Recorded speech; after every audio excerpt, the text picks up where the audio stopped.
let's get back to it then, shall we? No. Last we're time starting on in creepy Renascence. music. Ooh.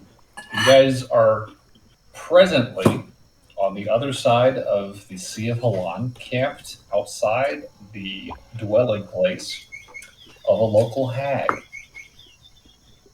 Oh wow, I missed a Now, lot. Oh yeah, Cat's got to pay attention for this recap. yeah, there are some developments. So you guys are in the Hanola Wood. You are here searching for the creature that killed Barnaby's father. And on your first day of searching, you happen across a local named Marcelie Surrey. She offered her assistance in exchange for a favor of her own. And you guys were happy to make that deal.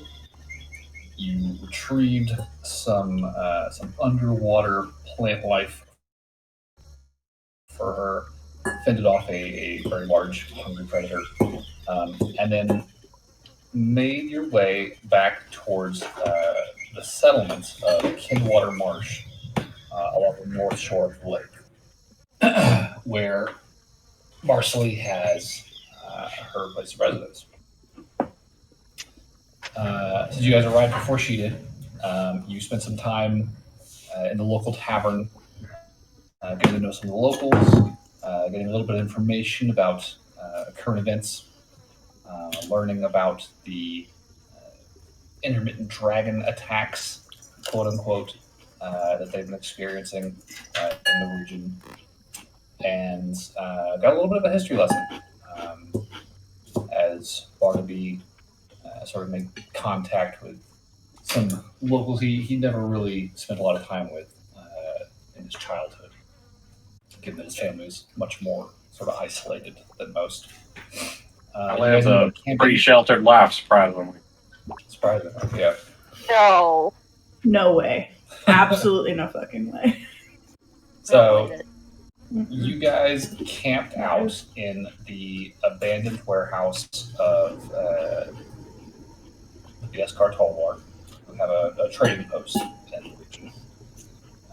They are not occupying it during the winter months, so you guys make yourselves at home, spend day to night. You had met with Marcelie after she did get back to town and sort of made plans to go visit her teacher and patron, you might say, the hermit of the Breakwater Hills, a woman named Esther. Uh, Come morning, you guys spent some time kind of milling around town, watching the goings on before it was time for you to leave with Marcelie, and you guys journeyed Hello? out of town, up into the woods, and onto sort of the ridge of the Breakwater Hills that sort of divide the two lakes in this region. And around sundown, you guys came upon the residence of this Esther character. Marcia led you inside, and you had a somewhat uncomfortable conversation with Miss Esther. Um, the introduction was made, and she asked that if you wanted her assistance finding this creature, she asked you to do a favor for her. She wanted you to bring her an unwanted relative that is sort of settling in the region, horning in on her territory. Um, Another Fae being by the name of Kotum. Oh hey. Yeah. Was a name you recognized. Uh, so the party agreed to this, and to aid you in this, you were offered one of her two um, man-faced hounds, sort of assist you in tracking down Crotom's lair. However, since the hounds are only able to hunt at night, you guys decided it would be better to simply camp outside, stay the night, pass the day, and sort of strike out the following night to go look for this totem. So we are picking up. It is morning. The party has just completed a long rest, courtesy of these cats. Noel's tiny hut spell outside the hag's hovel, and you guys are up on sort of a mountain ridge, kind of the spine of these hills, where you can sort of kind of walk, 100 paces and look down either side of these ridges to see either lake to the north and the south of you. So, just to clarify, Yeah. I never got gumbo. There was not gumbo now. I stressed it. I know. You did come She down got with a home. serious case of laryngitis I during the did. second half of that, so. It's still sad though, because I've been hounding on that for 2 sessions. I mean, she's still. Did she ever leave? What's her name? She did not. She did not. Marceline? She's like in the hag's lair. Yeah, it's too late now. There might be a kitchen down there. We don't know. She had her chance. I got to eat a hag cookie though. Why would you do that? It was part of the deal to sleep outside. I didn't really want to. Wait, for you specifically to eat a hag cookie, or for everyone to eat a hag cookie? Did Just I eat a hag cookie and not know about it? No. No, it was just me. We did not force anything upon Burberry. Thank God. I angered the Esther. You did somewhat offend her when you talked shit about her cookies. I did not talk shit about her cookies. You said something. She talked shit about her race. That's what it was. What? What did I say? I don't even remember. I don't know. I just remember several of us slinging, including myself, slinging insults about like hags. Like, oh, we're not going to work with you.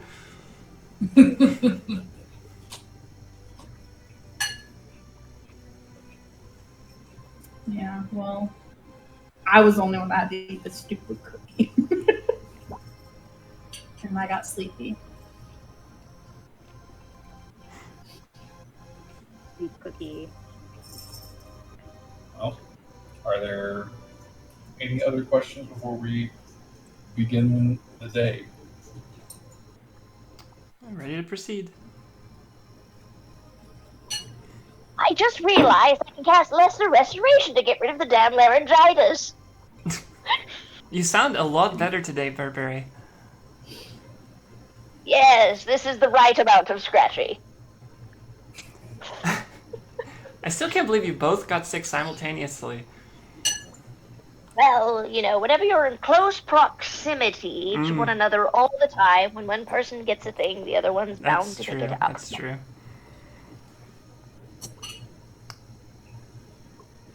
Well, as far as I I know, blame Barry. as far as I know, we are just here for the day to just hang out. Like, we don't actually have to go do anything right now.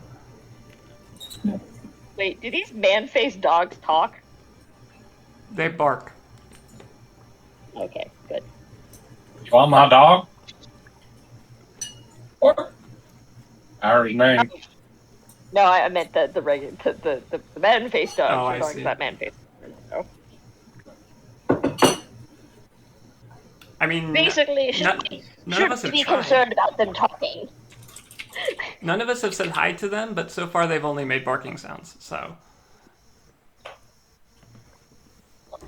hard to say.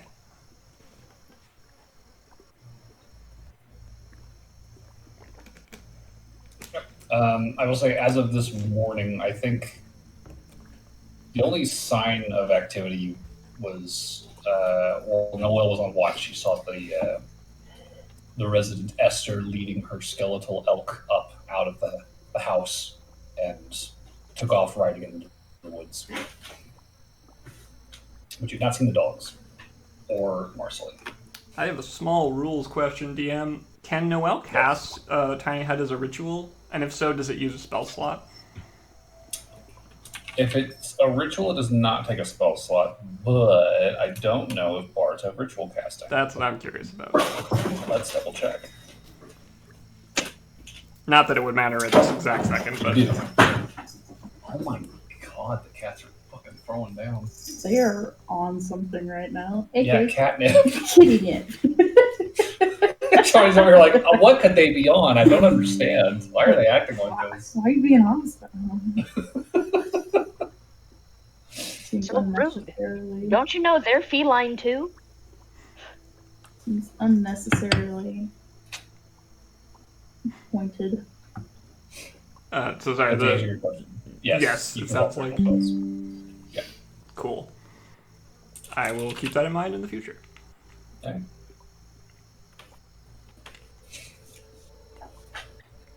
So yeah, So it's got a day to kill. sun up. It is misty. It is cold outside, and the hut is dark, sort of shadowed by the large rocky crag that is sort of nestled up under on top of this mountain. And the hag's house has been illusorily blocked off or something. Yes, she had sort of waved her hand. You saw as she departed, and sort of like rocky surface kind of like melted into place over the face of the house. Okay.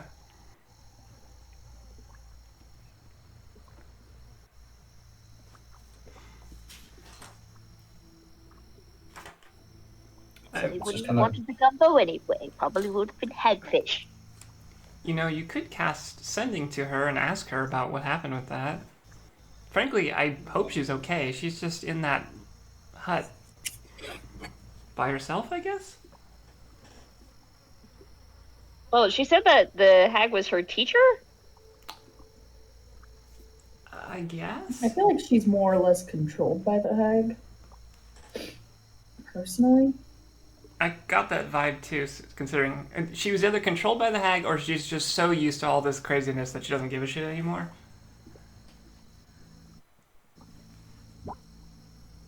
Yeah. Well, I'm going to ask about the gumbo. Of course you are. So yeah, that's happening. Sending is happening. okay. Actually, And inquiring about gumbo is happening. worth asking, probably, given spell slots. Could message work in this scenario? No, I guess they'd be like deep underground, wouldn't they? It wasn't super deep necessarily. Well, but also with... Wait, is message by sight? No, you just have to point in a direction. Yeah, Oh, as okay. long as there is a path to the person that the message can basically travel along. Otherwise, it's capable of moving through solid objects. But not anything like thick. not of a very certain far. thickness. Yeah, it's like a foot of stone, an inch of metal, a very thin sheet of lead, or 3 feet of wood will block it. Basically, walkie-talkie rules. Kind of, yeah. It Yeah. can travel around corners or through openings. Alright. I will And inquire about gumbo. I will say that for what it's worth, They never specified about dirt. I think it's implied to be somewhere between a foot of stone and 3 feet of wood with dirt.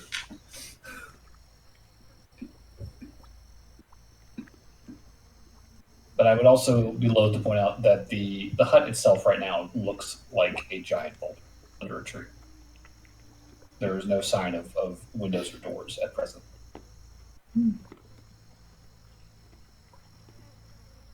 Sus. So, does the spell not work? Are you casting message? Yes. What are you saying? So, I don't mean to press the issue. I mean, I guess I do slightly. But, is there going to be gumbo in my future, or am I looking for disappointment? Okay. Because I did inquire about gumbo. And I said it was very important. To me. So finishing your message, you stop and listen, and you do not hear a reply. Just use sending. That's actually what I was going to do. Yes. Listen. Okay. So repeating your message with a much higher powered spell, a few moments later, you do hear a somewhat groggy, sleepy response from Marcelly. On my life, I completely forgot. I am very sorry, Mr. Burberry. I think when this is all over, I'll have to make you some. That was non-committal. Oh, she's going to commit. Damn it. I gotta convince her we're friends. God damn it, Gumbo's gonna happen. Or I'll just be really upset and whine at Barnaby. But that won't come up until later. Fair. We will manifest Gumbo before the end of this. Just write the gumbo in there. Gumbo secrets.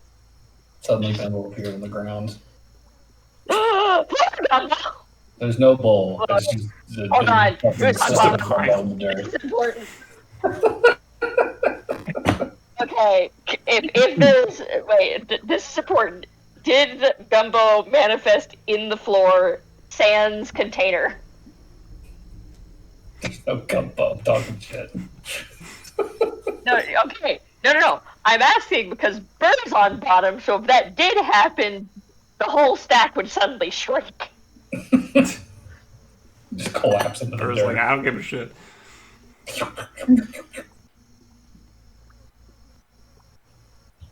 Thank God. Thank God for no floor Gumbo.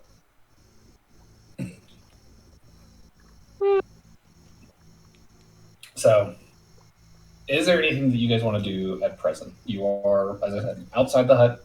The hut is currently a boulder for all intents and purposes. I And think the sun is slowly rising. I told Adlar last night that I was about to eat a hag cookie, so I'd probably message him back and be like, I survived the hag cookie.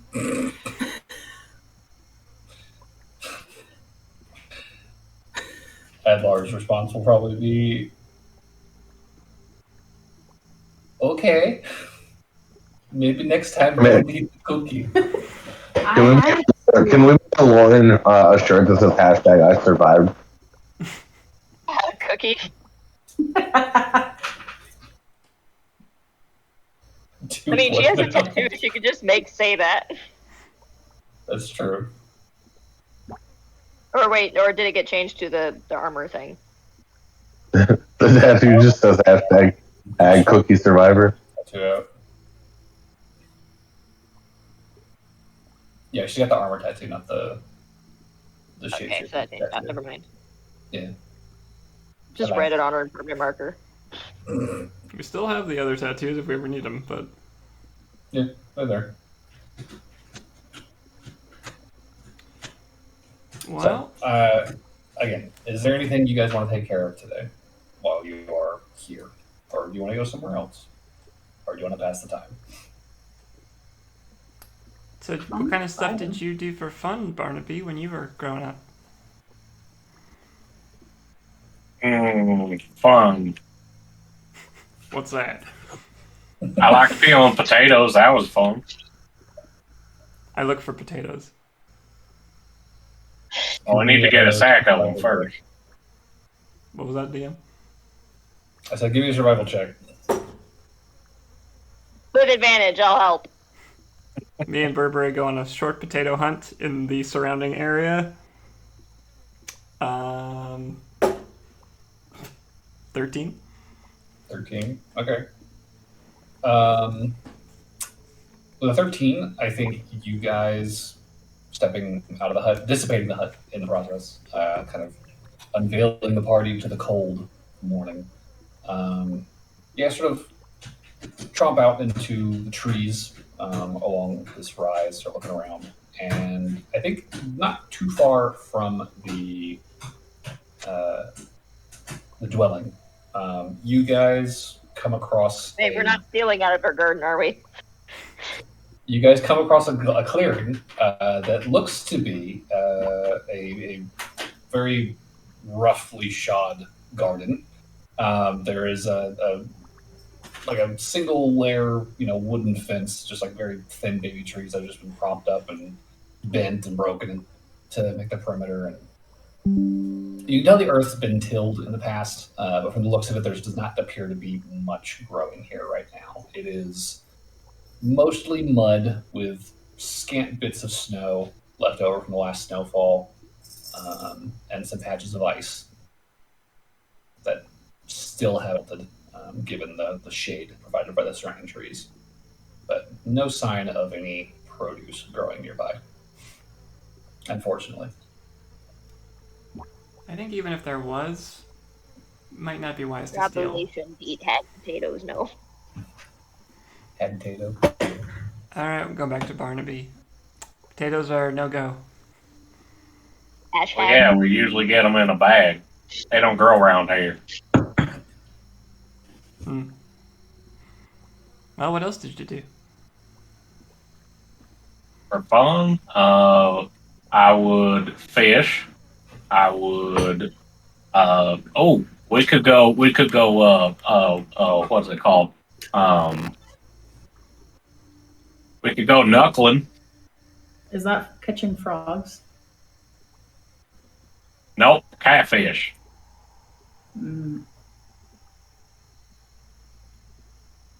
I think we did that once with you. Or maybe that was just frog catching. Yeah, I think it was frog catching. That's what I was thinking of. Well, sure, might as well spend a little time. We're literally not doing anything today, so take it easy and do something to pass the time. Sure. Yeah, I mean, from up here, you guys could literally head down either side of this range of hills. You guys could head back towards the freshwater Lake Hinola to the south, or if you wanted, you could head north towards the Brine Hole Bog. Both are visible from this vantage point. Where will you spend your morning and afternoon? I have to imagine that if knuckling is a thing in this world, that there's a very low survivability. I mean, if you're an idiot. I mean, you're gonna shove your fist in the water that could literally spawn a fucking monster. Yeah, exactly. If you're an idiot. Given the I average mean, theoretically, intelligence of even if you were thinking about like real life things, that'd be the equivalent of going knuckling and catching an alligator. Like, yeah, it's a possibility, but like, it's not as high as an odds as you might. That's think. how Gertrude died. Jesus. Well, which water source would work better, Barnaby, you think? Are you saying Gertrude was an idiot? A little bit. I wasn't exactly saying she was smart either, but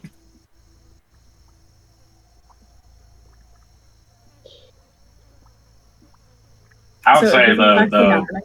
bog was a good one. Okay. I have a plan for when this happens. All right. So So it sounds now- like the bog is the destination. You guys head down the north face of the Breakwater Hills and try to cut as clean a path down as you can without hurting yourselves. The hills are not terribly steep, but stepping off of sort of the distinct trail that you took to get up here, you're definitely having to sort of, clamber down rocks and between trees, and be really careful about your footing. There are patches of ice, dead leaves everywhere, decaying underbrush. It is slick and not the easiest way down. It's definitely gonna be a bit of a bitch getting back up, but y'all can manage. You got 4th level spells, you got wild shapes. Without too much trouble, within an hour or two, you guys are able to sort of make your way down from the peaks of the hills into sort of the brine hole bog, leveling out into this very soft, wet, muddy ground, and sort of begin tromping into the wetlands on the north side. On this side of the hills, the smell of salt is very, very strong here. It almost kind of burns your nose, to take a deep breath of it. There's such a strong, concentrated sort of smell to it, even in the cold here. And looking around, it definitely does not seem to be nearly the same sort of forest on this side of the hills either. Like very different trees, mangroves with these high sort of arcing roots that kind of lift them up out of the water before the trunk even starts. Really thick, almost like woolly sheets of algae that sort of float between the frozen patches of water here. It's not the most pleasant place in the world, and on the rare chance that maybe while you're down here knuckling in ice cold water, you get a little splash of water in your mouth. It's real fucking salty. Definitely not potable. Very brackish. And Barnaby, with your background in the area, I think you're not going to have too much trouble finding a promising looking spot. But I think you also know that given the time of year, it might be a little difficult to get a bite. We'll see how this goes. So I'll say whoever is going to join Barnaby knuckling. Oh yes, Lauren. Lauren is going to sneak off and turn into a catfish. Jesus. All right. Give me a stealth check. Okay. A natural 20. Okay. Well, How is Barnaby going to unknowingly knock out Lauren again? I'm just saying it now. All right, I got one. Time to get it. so now that you got the fish, you gotta swing it as hard as you can against the tree. I prefer grabbing by the tail and just doing a good old hatchet chuck. Yeah. So Lauren, trotting very quietly, very carefully, kind of falling back behind the party, you will slip off without issue until someone starts looking for you. Meanwhile, Barney will get to showing you guys how to knuckle, or noodle, as I've heard it called. Whoever is joining him in this, I'll say go ahead and give me a survival check. And let's do survival dexterity instead of wisdom.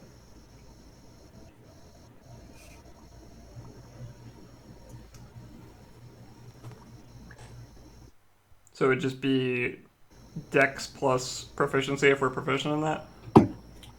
Yeah. Do I need to roll dex to avoid getting caught? Are you trying to get caught? Oh, I'm like trying to bite their hands and shit. Okay. All right, Barnaby, I've never done this. See how it goes. That's not a bad roll.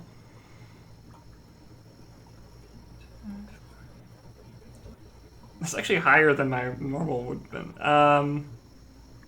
18. Okay. Interesting. So Noelle taking the lead on knuckling, getting your hands out there. Again, icy cold water. Your hand is already like numb within a minute of kind of rooting around through the mud. Every like 30 seconds, she takes her hands out of the water and like prestidigitations them to be warm again. Yeah. With an 18, I will say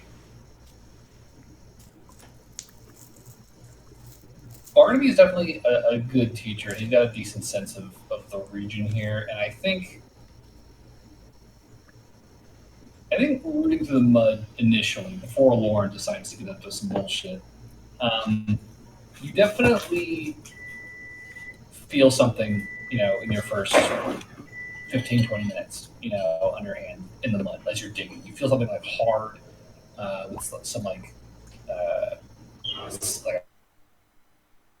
slick, wide object with these like odd ridges kind of running along it in rows, and kind of getting your hand around it and pulling it up. Not a catfish, but you did find a high-ranking turtle in pretty short order. Huh. Is this one, Barnaby? Well, for one, it ain't a fish, but turtle soup's still good. Oh, you want to What eat him? what did you get? Turtle. But he's cute. No.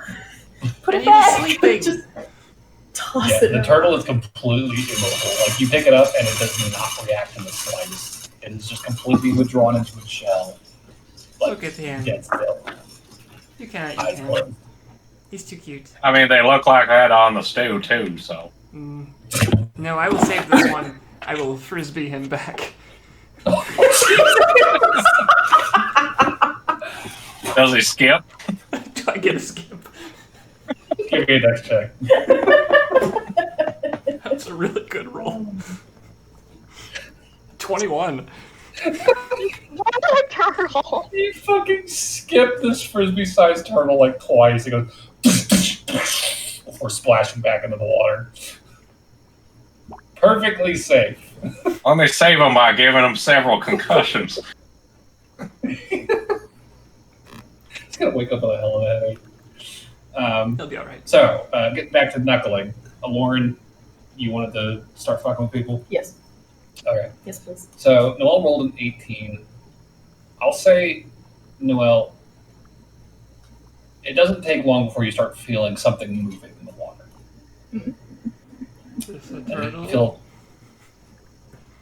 sort of fishy lips and whiskers kind of brush against your hand. It's not a turtle.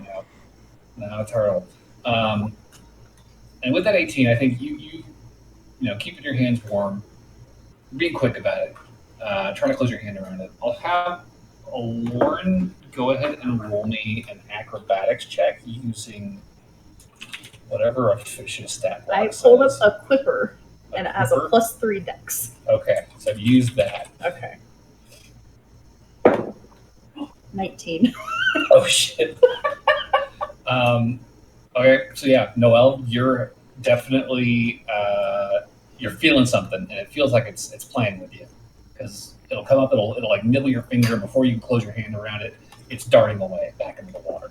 Like you occasionally see the ripples kind of out on the open water in the distance as it kind of like nears the surface and begins to kind of double back and then disappears again. It's quick, just a little too quick. I think I lost it. Is Barnaby also joining in on this?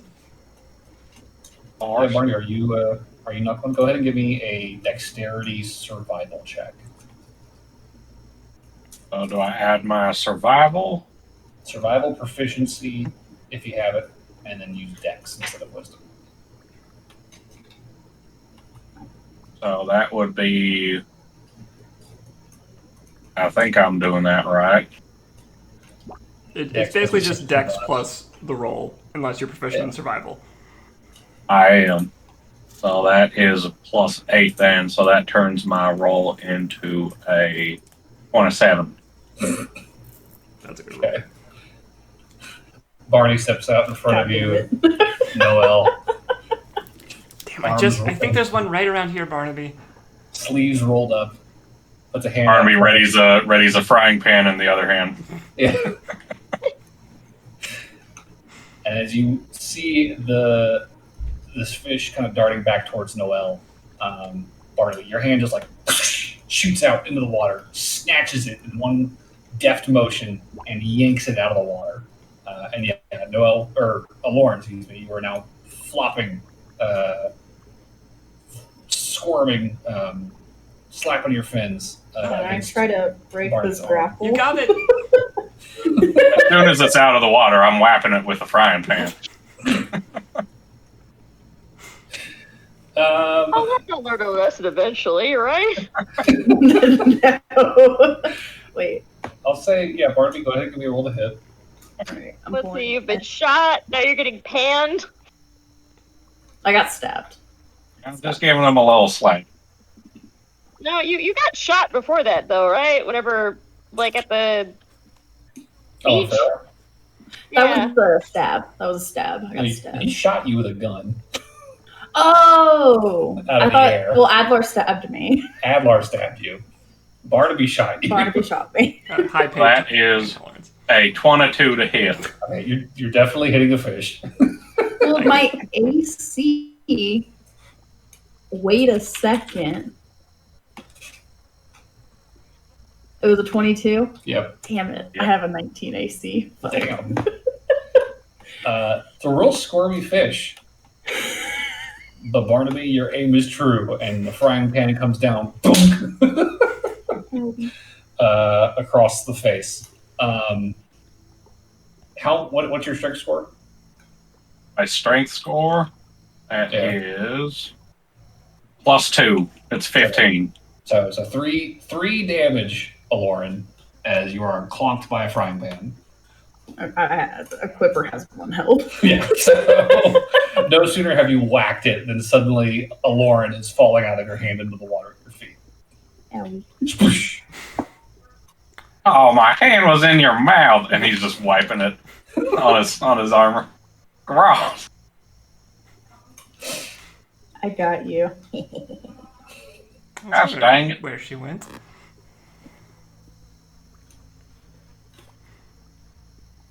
Well, so far we're on to. It's just like floating in a coracle, like, Just vibing. yeah, just vibing. Okay. Maybe every once in a while he'll lazily put his tail in the water. Sure.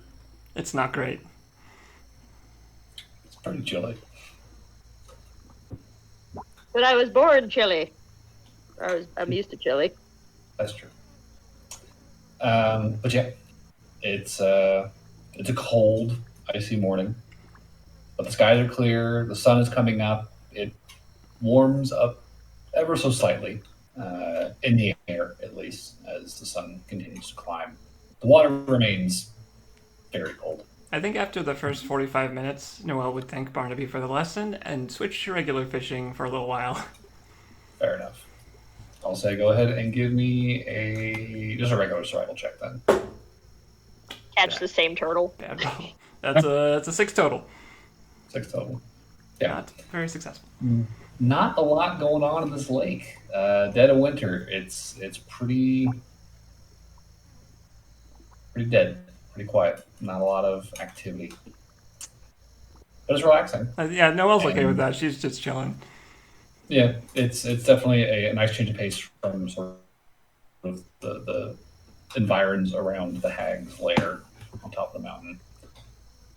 And yeah, you guys are able to while away the hours of the morning as you see fit. Uninterrupted, without issue. Cool. Anything during the afternoon? You want to just continue chilling or start heading back? What are you thinking? Probably do like a group lunch and then head back before it gets too late in the afternoon. Sure. So no objections. You do that. And you make your way back up the mountain around sundown without issue. What you rolling for? No reason. Don't worry about it. Mm. So, passing the day on the shores of the Barnhole Bog, and then making your way back up to the top of the Breakwater Hills. It's not a terribly dissimilar scene to the one you saw yesterday as you neared the hag's lair. The sun is beginning to set. The sky is beginning to darken. The stars are starting to come out. And as you sort of hike up through the woods and sort of come out onto that sort of faint trail that you had followed up to her house, Noelle, you would see not too far off, kind of across the clearing on the other side of the hag's home, the giant skeletal elk kind of come galloping out of the trees, its bones rattling as it comes, and the hunched, cloaked form of this giant, sort of elongated humanoid figure strides up to the boulder under the tree, kind of reaches out one long fingered hand, gives it a wave, and you see sort of the face of the boulder begin to melt again, much like it had this morning. Only this time, instead of covering, it is revealing the windows and the door that had obscured it earlier today. And you see Esther dismount, open the door, and begin leading the elk inside.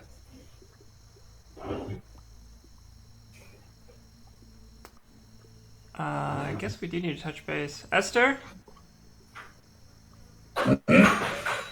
Before she closes the door, you see the elk is like almost like fully walked in, and the door's about to close, and then suddenly you call out, and the door stops, and you see the fingers kind of wrap around the door hinge, and you see the tip of a long, pointed nose, followed by a pair of sort of piercing, glowing yellow eyes peering out at you from under the hood. This long, gray hair kind of surrounding the face, obscuring the rest of her features. You're back. Lovely. Please come in. It's getting cold. I just went straight to the frickin' slug from the Monsters movie. Mike Wazowski. Yep, that's the one. Are you here to bargain? We are here to collect the dogs that we agreed upon. Or dog, I guess. Yes, the dog. Also, Well, where's Marcelite?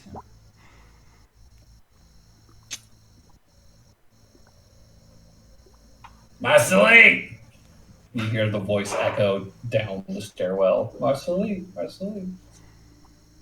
And there's not any response. And you just hear Esther kind of, must have gone home. Well, Insight check. go for it. Ow! Natural 1. Inscrutable. And I roll an insight check? Sure. I'm roll sure your dice. nothing sinister has occurred. Nothing remotely sinister. Thank you. My insight's like a +9 or some shit. Insight is? It's up there. It's like +7 or 8 or something. Damn. Yeah, +7. So I got a 9 + 7, so 16. June. Yeah. The hag does not sound terribly concerned.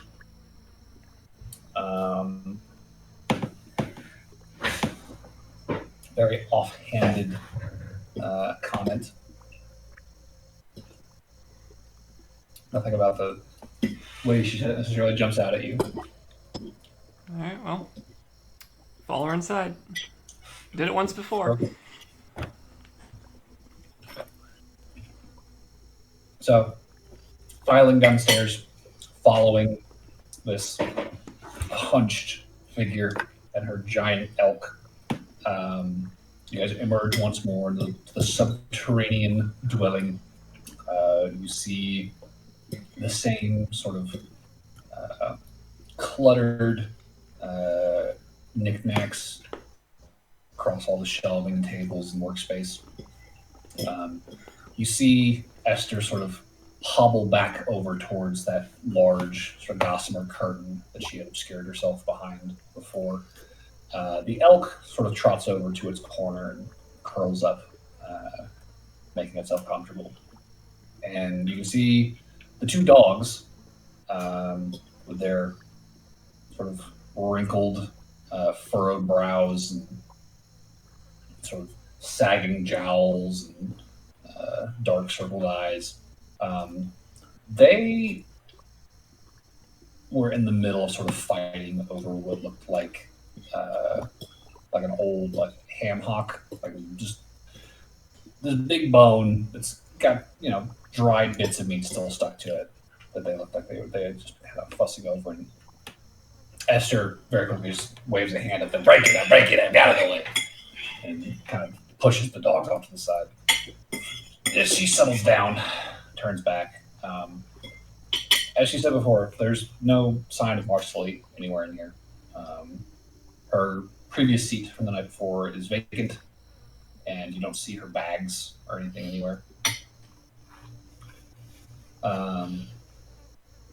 Esther very quickly sort of sets herself back down in her spot, and for the moment that the curtain is open, you can see there is sort of this large collection of sort of moldering, torn throw pillows and blankets that she sort of created this sort of nest behind the curtain with. You see her sit down behind it, kind of like pulling the curtain back into place and snapping a finger, and you see that orange light kind of like lighting a couple of sconces against the wall behind her little nest. She kind of pulls the curtain closed again, and you are once more looking at this sort of exaggerated shadow puppet show through the screen. Do you do that all the time? I appreciate my privacy in my old age. I bet you're still beautiful. She's not being sarcastic. That was genuine. Yes. All right. Why was there a long pause?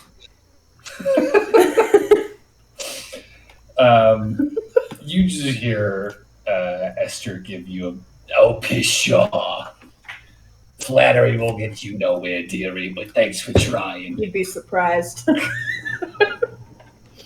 Now with me. So, which dog do you want? You want Rancid or you want Rank? Boys, come here. and you see that these two very large, again, greyhound size shaped, almost small horse-sized dogs with their humanoid faces kind of trot over towards you and sit down, tongues lolling out of their mouths as they're panting. This feels weird. Is there a difference? Rancid, speak. You see the one on the left. Ooh. Rank, speak. Ooh. Hey, dogs, what do you want? I don't Let's know. go with Rancid. I was going to say Rank, he's got a more feisty attitude. All right, rank. Can, rank it. can is we then. inside check the dogs, see if they...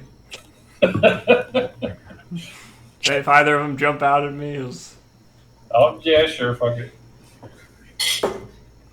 it's a good roll. 24. Dog's a liar. What was it? 24. 24. Okay. You gotta stare these dogs in the eye, and it's weird because, like I said, they've got very human features, but there's definitely no human intelligence behind the eyes. It's all very, very animalistic. Terrifying. Rancid meets your gaze, and you do see kind of a twitch at the corner of the mouth, and then he just kind of like licks his lips and snorts and sneezes, but he doesn't really break eye contact. Rank, meanwhile, looks at you and then gets distracted, with the rawhide that they had been fighting over earlier, and sort of curls up on the ground, grabbing it, and just starts chewing, occasionally glancing back up at you. Okay. Rancid seems more focused.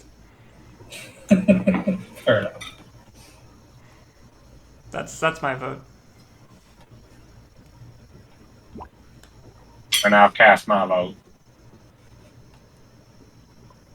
I I will join on Rancid.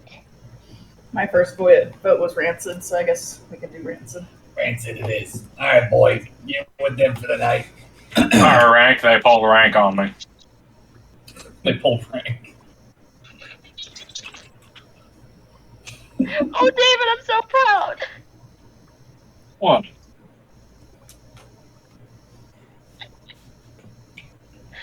Oh, pun. What happened? Pun. You're just The acknowledging a Rancid and pun. Ray. Made me happy. Oh, now, oh, damn it, David. All right, fine. I get it. I don't like it, but I get it. Surprised it took you that long. Pushing your luck, Barnaby. Anyways.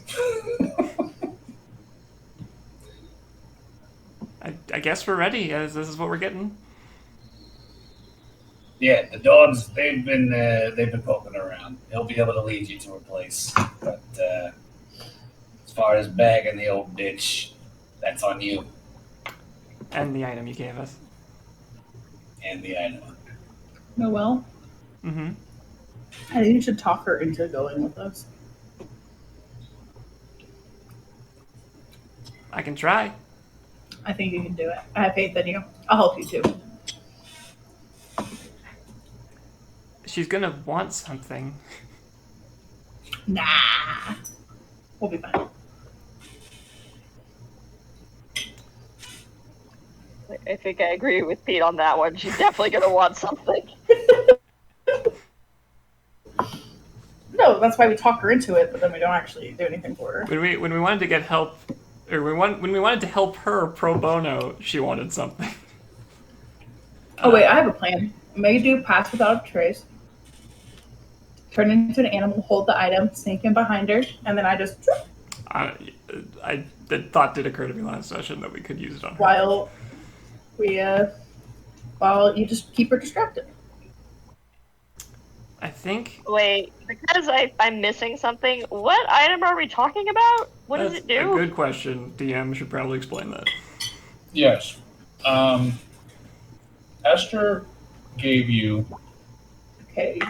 a small metallic flask that is sort of engraved with a number of eldritch runes and unsettling designs, eyes among trees, and the like. And by her description, you could trap another creature inside this item. But she did advise subduing her first, as that would make it much less likely she'll be able to resist its power. Can I get one of your sleepy cookies to give her?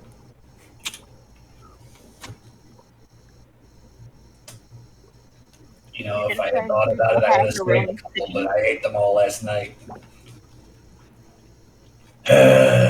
Actually, Well, question for you, Esther. Is there a reason you haven't just gone over and captured Anticotum? Is she more powerful than you?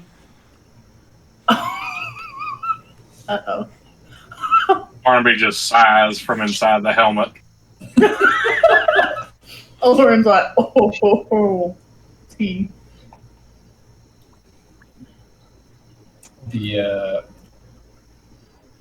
sort of the light in the eyes, the silhouette seems to grow a bit at that. And Esther sort of looms close to the curtain. And she says, I want to make one thing very clear. I don't want nothing to do with that girl. I don't want no part of whatever she's plotting. Well, whatever it is, she's already got people coming in. She got folk building this house for her. She got people coming in from wherever she was the fuck before. Not about that. Wait, from what type of people? Our people. Faithful. Got it. Okay.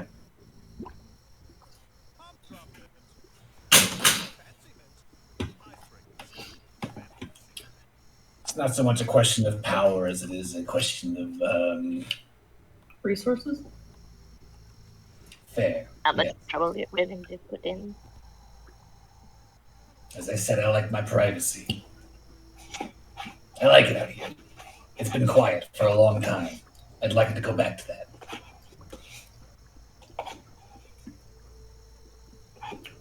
So you have a general idea of where she is if you've been seeing that she's been working on something?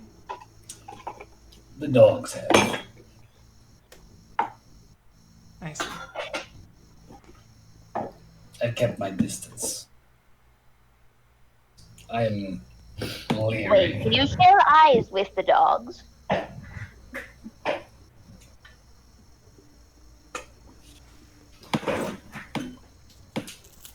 Burberry is having a gap in knowledge of how she knows what dogs see if dogs do not talk. We have a connection, you could say. That's good to know. Do you have any idea how many people we're walking into here?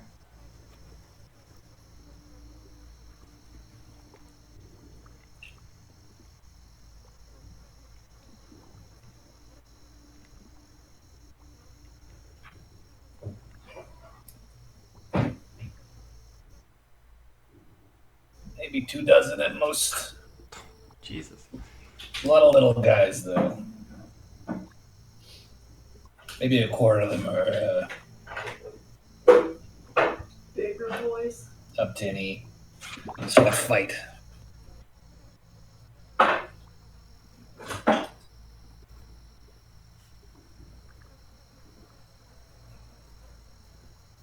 Do you know how long of a walk it is to get there? You'll be walking most of the night. Okay. You'll have a couple hours before sunup by the time you get there to make whatever move you're planning to make. After that, Ranson's coming home. Alright. Well, we should get moving then.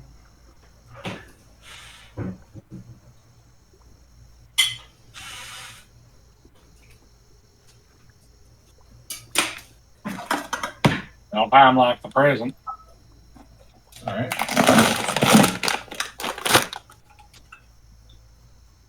You're just emptying that thing out.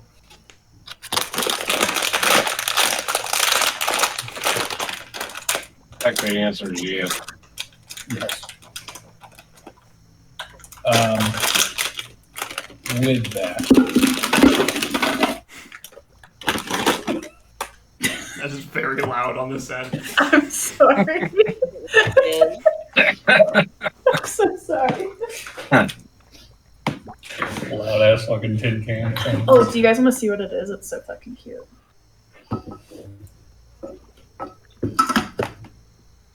Oh, it's a nutcracker. That's I just wanted a piece of chocolate from it. It's a good job. Anyways. Alright, DM. With Rancid in tow, yeah, you guys are able to depart the lair of Esther, make your way back up to the surface, Rancid following, and out into the cold night air. Aside from the light of shining up from Esther's basement dwelling through the windows, there is not much going on topside. It is dark, it is cloudy, stars and moon are almost entirely obscured from sight. The only other light is the dim red glow shining out of Rancid's eyes as he kind of trots out onto the path and then looks back at you all expectantly. Just kind of wags his tail a little bit. Can you talk, Rancid? Now that we're like out of earshot of Esther.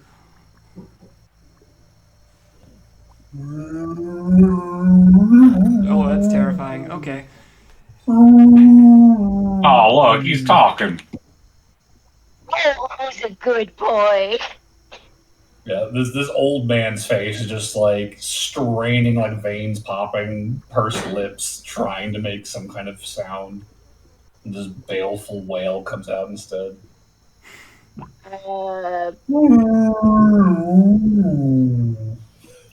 Let's not hurt the poor thing more than he's probably already been hurt. I didn't think that request would hurt him, but I am being proven wrong. Okay, lead the way. I like Burberry. Nod your head if you were once a Get human. the scuff. He just kind of cocks his head. Okay. All right, All right. lead the way, So- Rancid. Very quickly, just kind of smacks his face to the ground and begins kind of dragging it along the dirt. Just kind of taking these deep, Yeah, deep because he's got a sniffs. short nose. Yeah. And you watch as he just kind of winds his way sort of southeastward along the ridge into the woods that you saw Esther sort of take off into yesterday morning. So, following him, what is the marching order and what is the pace of travel here? What are you guys thinking? As I said, it is dark. You have next to no light, thanks to the cloud cover. Could I use the drift globe to just have it on normal light mode while we walk? Sure, yeah. I feel like Barnaby should probably be the one spearheading, given that he's. Not with that. Noel needs to be in the middle. I will be Is she tucked blind? cozily in the middle. Okay. John at the rear. Okay. Yeah, that seems safe. I'll walk beside Noel. Be her eyes for her. Well, I do have the drift globe and these goggles, but Okay, never mind. John. however you want to do it. Just I'm not totally blind at this point, which is nice. I'll hang out. I'll hang out in the middle with Noel because that seems like a good place for me. Because I'm small and We are easily squishy. eaten. Okay. So, again, it is Barnaby and then Noel, Burberry in the middle. Alorn, where were you again?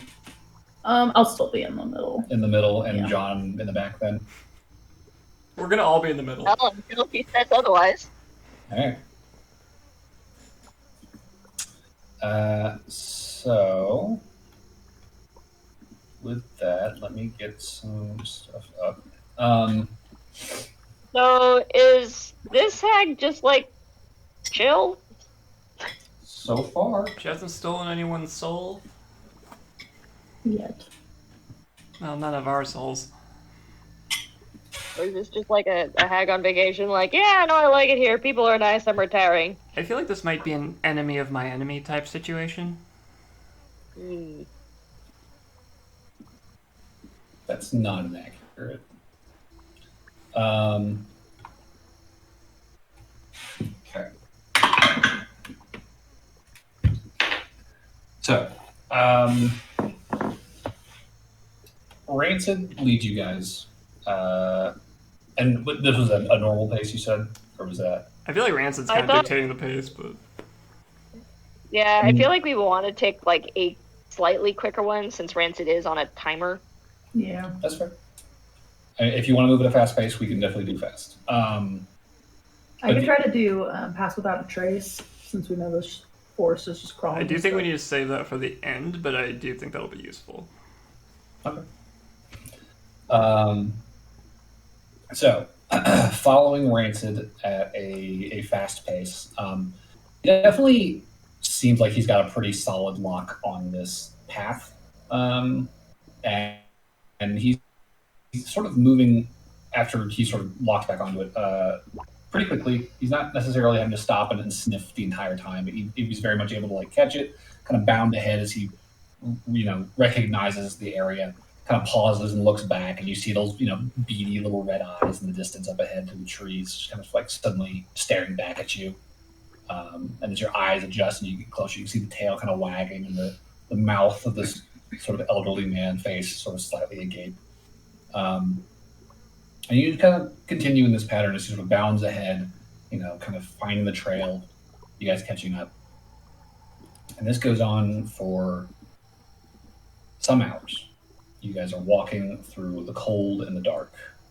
For the first couple of hours, you stick primarily to the tops of these hills, but come hour 3 or 4, you find Rancid begins leading you downhill. And again, for the second time today, you are heading sort of onto the north side of these, the Breakwater Hills. You're heading back in sort of the Brinewood Bog, or Brinehill Bog area. Although you are further south than you were this afternoon by a long shot. I offered Rancid a ration. Yeah. He trots over, and you see him kind of wagging his tail, and then as he sniffs, and then you just see the mouth open wide, and he just... like the toss, like, for animals, like... Sure, yeah. And he, bounds up and grabs it out of the air, and you just see this old man just snorting and horking this chunk of bread down. No, it's funny. No. So it's funny, right? Because my brain's like, yeah, as a human, I think that would be weird. But Burberry's a dragonborn, so like, he's seen lizards, and they eat lizards. So this would just be like another thing, right? Like, this is normal.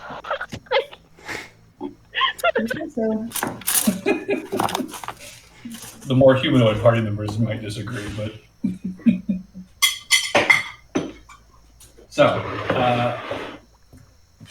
about halfway through the night, he is leading you down into the bog again, and you guys are sort of making your way through this marshland. He does his best primarily to stick to, dry paths, but there are spots here and there where he seems to, remember where he is, and just kind of bounds out, splashing through the icy water before he kind of pauses and waits for you to catch up, watching through the mist. And as you go, now that you are down in the bogs themselves, you are finding the ground is becoming markedly muddier than you recall over the past few days. You guys have walked through the marshes. There's mud, and then there's mire, this horrid, sticking, sucking muck now that is clinging to your boots, pulling your feet back as you're trying to take steps now. You're finding the roots of the trees around you are now beginning to sort of twist and protrude up out of the ground in these huge arcs. The mangrove trees are already sort of up on sort of stilt roots at this point, but the deeper you head south, the more you're starting to see them sort of cascading out, twisting around one another, sort of helixing and spiraling in and out of the water. It is a tangle, a sticky, sucking, just... This is a kinky bog. Borderline impassable bog. Very inhospitable terrain you're passing through here. And even Rancid, who is pretty sure-footed, it seems, as he sort of bounds ahead over the first half of this journey, you see him beginning to sort of struggle as well to sort of keep his footing and his momentum as he kind of pushes forward. And as the next couple of hours pass, you begin to see more developments in the surrounding landscape. It's been quiet thus far, outside of the occasional bubbling of some nearby underwater vent. the rare insect that still up and about this late into the winter. You're starting to hear new sounds. Skittering feet in multitudes out in the dark. And with the light of the drift globe, Noel and company, you're seeing sort of at the edge of that light this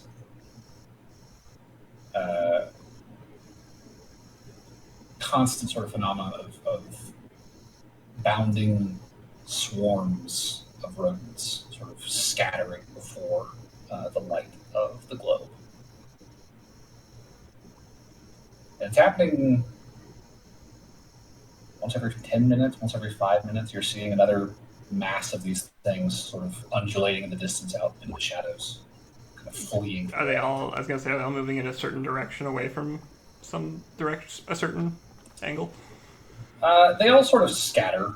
The ones that are off to your right scatter further off to the right. The ones off to your left scatter out, not necessarily directly out to your left because that'll take them into deeper waters, but out ahead of you, they sort of run, trying to stay, it seems, on as solid ground as they can. Does Rancid seem bothered by this development, or is he just happily sniffing along? He definitely seems at times as though they catch his interest, and you see him sort of kind of like snap to attention and almost like kind of rear back like he's about to start running, and then you see him kind of snort and shake his head, kind of look back at you guys, and then continue on the path he had been on. Almost like something had rebuked him for his distraction.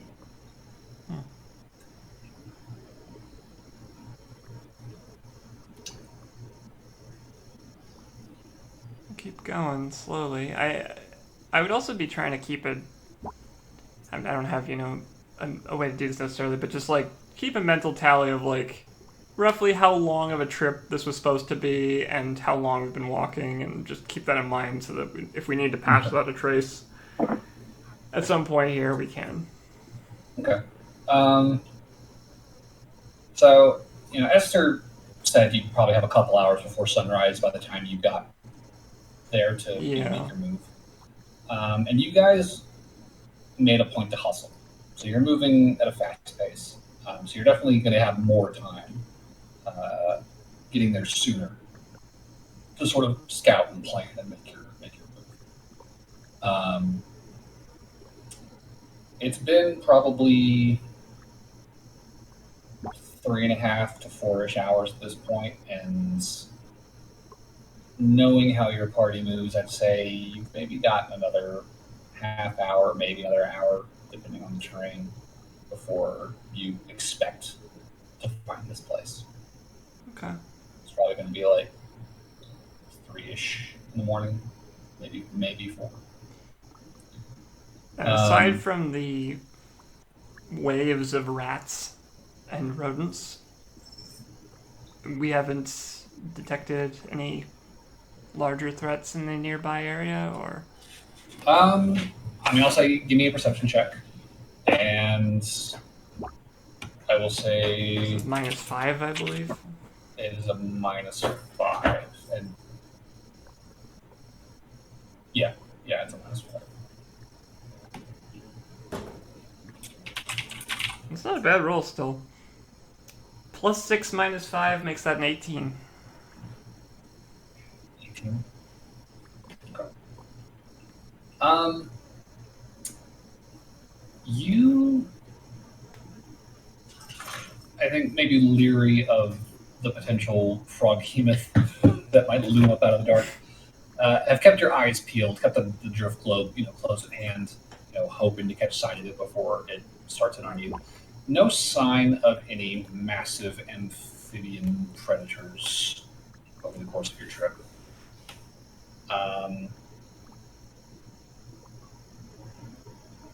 With an 18,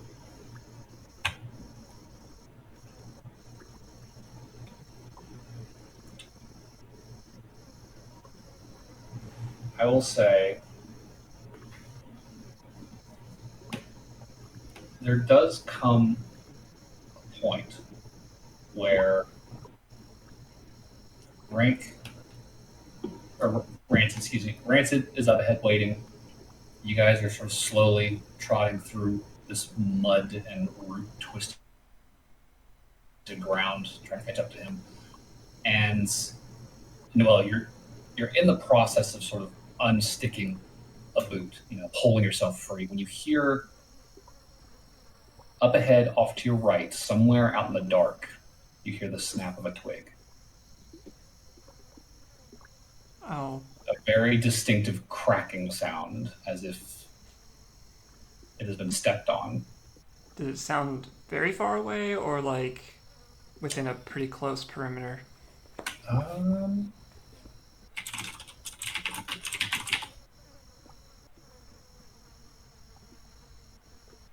You with this, what was it, 18 you said? 18. And you got 60 feet of light with the drift globe? It's just a light spell, technically. Oh, just the light spell.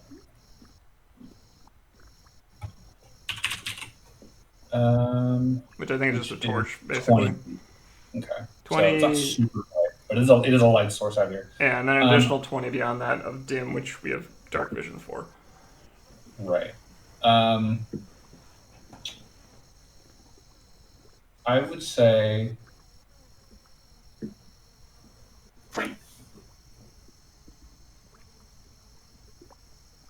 it's not super close. It's over 100 feet out. It's unclear exactly how far out.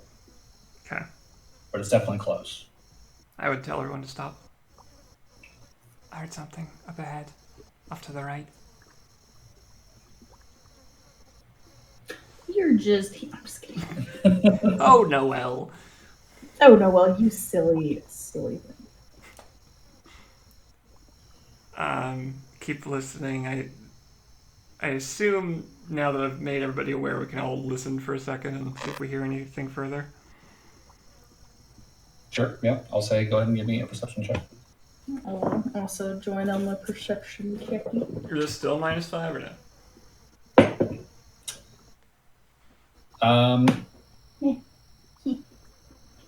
Wait, is it a -5? For this one, no. Okay. No, it's a terrible roll.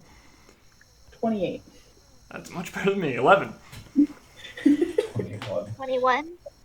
21. Okay. Hey, we're kindred. I got 11 too. 12 -1. Okay. So you guys are hunkered down. Noel, you've got the globe. You guys are sort of standing still, listening, straining your ears, staring out into the darkness, trying to get some sense of what might be out there. And Burberry and Lauren would both see it first. There is a glint in the distance, catching on the light of the drift globe, and the very soft sound of a bowstring snapping. Okay. And I'm gonna need everybody to roll initiative for me. Oh, shit. Oh shit. And this time, I wanted to try something new today. Oh. I found out the way Baldur's Gate does initiatives with a D4. Oh. So, I was going to say, let's try that this time just to see what happens. Because I'm curious how that'll go. So do we still add our initiative bonuses and then just Yeah, or you're to just a gonna normal D4? You're just going to roll a D4 instead of a D20. Okay. That makes my initiative bonus feel so much more powerful. Brain? 7. 7 for Noel. 8. 8 for Burberry. 8 for John. 8 for John. 7 for Barnaby. So How did you guys get your initiatives to go up? Dexterity. it's just dexterity. Dexterity. I didn't know that you had a +4, John? John's got those new It's gloves. it's the gloves that I just got. Yeah, those gloves. My initiative's a 4. Right. You got a 1. No, I have a 2 and my Oh, initiative. 2 and 2. Yeah, Okay. so my initiative's always shitty, so I'm always gonna help people.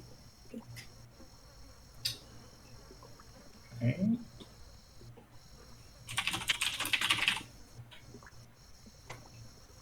So it's going to be a interesting.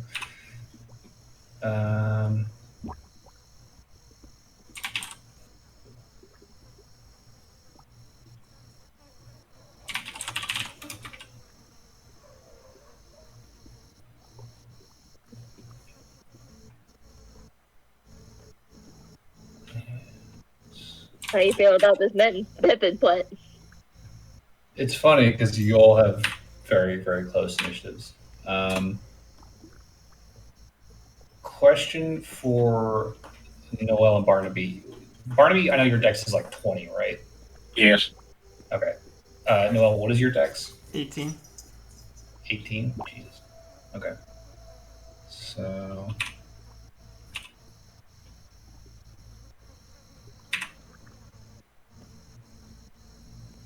And then.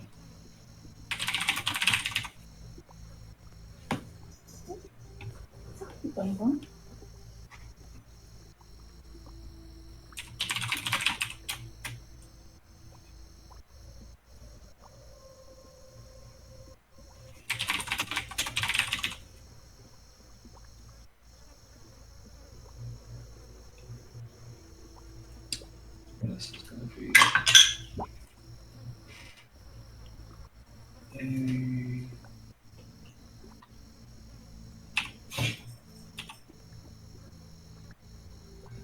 And Lauren, your dex is +2.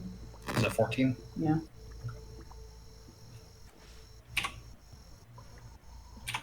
So top of the order. So John, Burberry, Noel, Barnaby are going to be going first.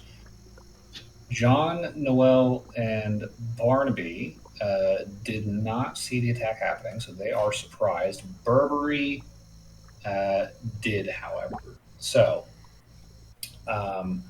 Burberry, you are going to see this arrow kind of whizzing out towards the party. And Noel does a. I would like to reaction shield. Do you have a shield spell? I thought I did. Hold on. I'm sorry. It's. I actually have our character sheet up. I'm kind of running off of memory. Okay. But Noel does an 18 hit you. I believe that does. Okay. That is my armor class. All right. So, Noel, you are going to take a small amount of damage from this. That is going to be 8 piercing damage. Ow.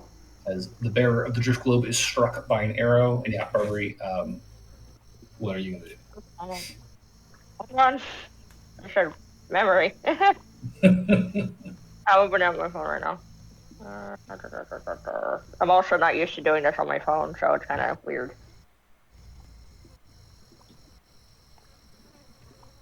I usually just Are you use still out the of town? Google Sheets app. But, so I'm normally at my computer, so I don't Right. need to worry about that. But phones are different.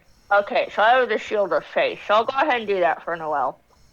Okay, so Shield of Faith on Noel. So Noel, you now have a +2 to your AC. Okay. That's why I keep getting freaking our wires crossed on that. And Does have shield in the name. Yeah. Thank you, Burberry. Yeah. I don't like you getting hit. I don't either. We have so much in common, you and I. Wait, you don't I don't like getting shot. Getting shot sucks. That's not what we live in.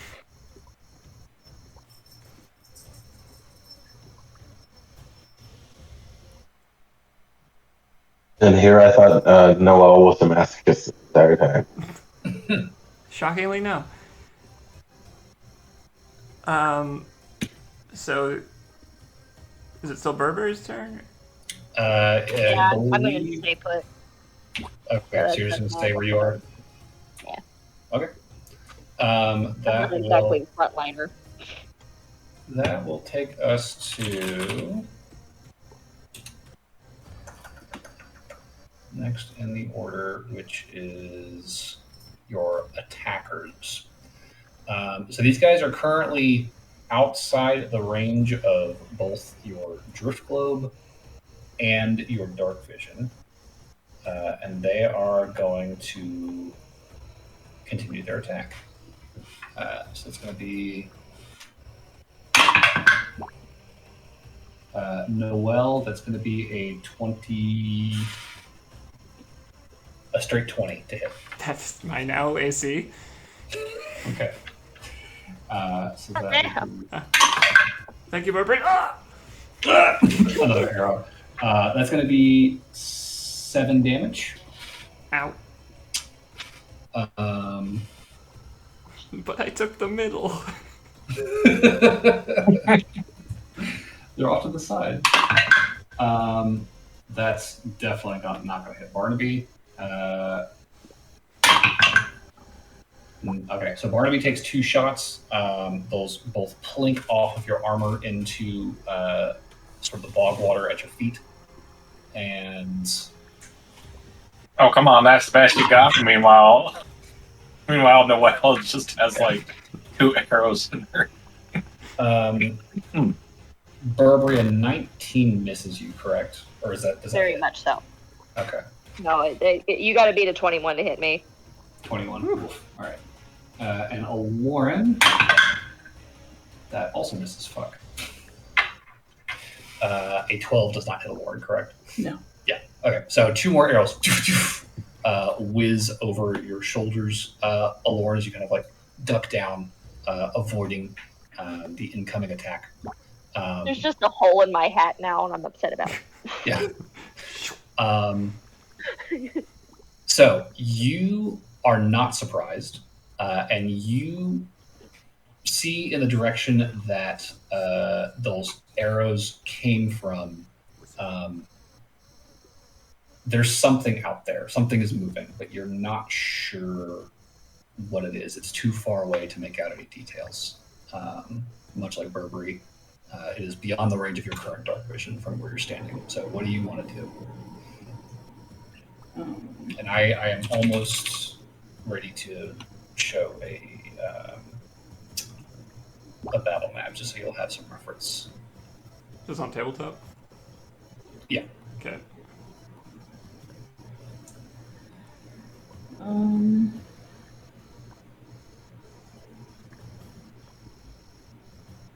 I can't see anybody, right? Not at present.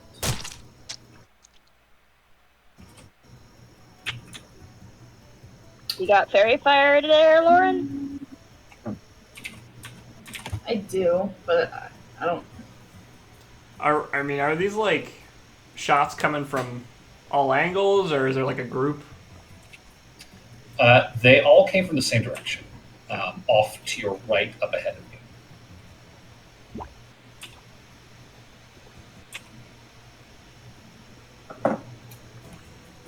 Can I guesstimate where they're at and cast fairy fire on them? They are. I believe that they're far enough away. Yeah, they're definitely far enough away that you need to move towards them if you want to try and fairy fire them. Sure. Because they are outside the range of both the light and then your 60 feet of dark Well, vision outside the moving light. 30 feet even allow me to see them. If you want to move in that direction, yeah. Yeah, I'll do 30 feet in that direction. Okay. So moving 30 feet towards your attackers. About there. And let me get streaming for your reference.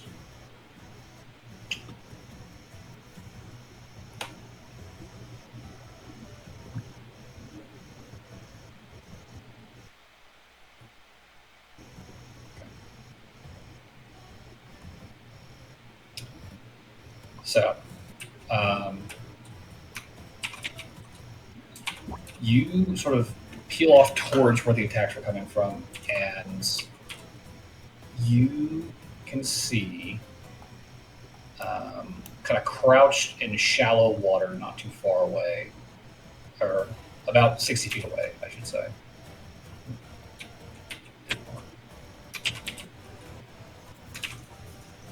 There is a cloaked, hooded figure with a long bow out. Just barely, like, his silhouette's just barely visible in the dark. Like, you are shocked that you were able to actually take him out, catching sight of him. Is he the only one? He's the only one that you can see after moving 30 feet, yes. Alright, I'll do 30. I'll cast Fairy Fire, like, on him and a little bit past him. Like, A he's little on, like, past the edge of it. Okay.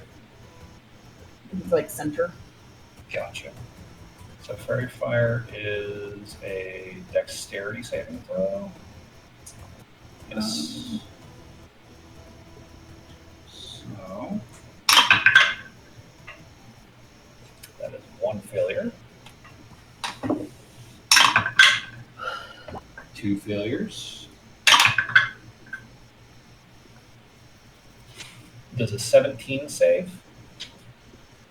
Is it my spell save DC? Your spell save DC, yeah.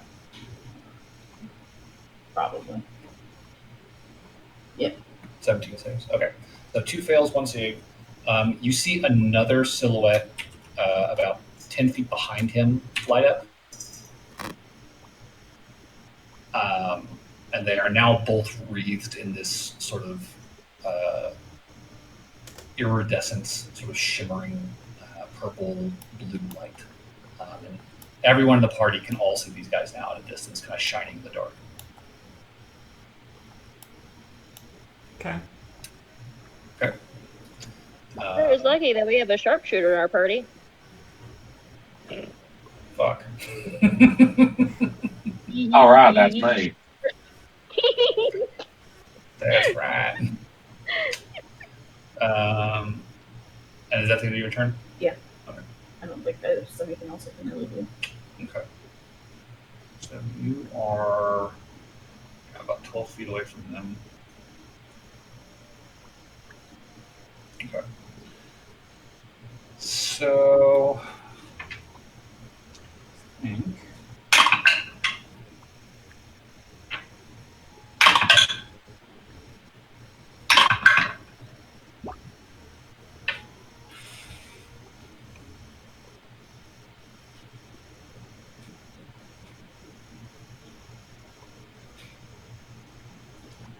in your passive perception, Lauren, is 20.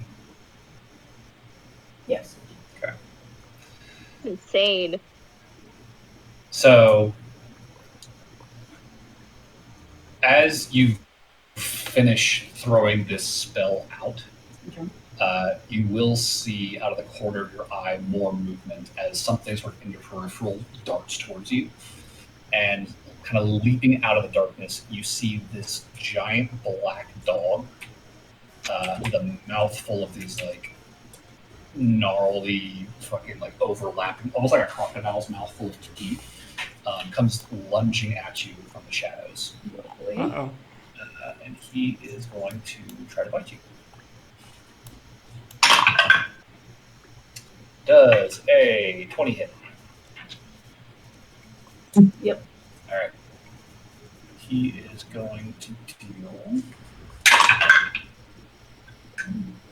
9 piercing damage, and then I need you to make a strength saving throw. Is fairy fire concentration? I don't remember. It is, so she'll make that after this. So 11 for the strength. 11. Okay, so you are prone.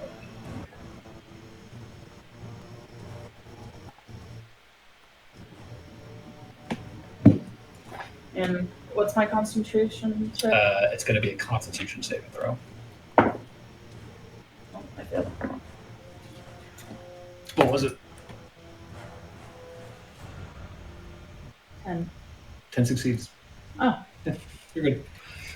So Fairy Fire stays up, and that is the end of their turn. Oh, actually, that reminds me, you guys have a dog of your own.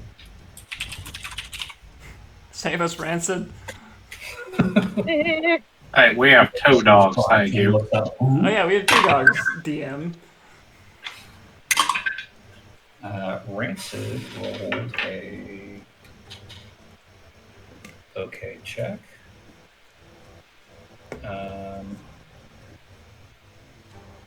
Hello, Tenzin. Oh, that's right. You have the hound. We have Bark. Yes. Bark. Custom token.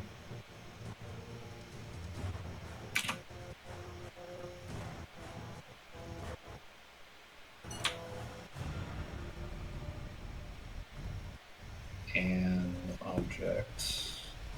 Objects. Wait, is that a good dog or is Barnaby getting ambushed? That is Rancid. Okay.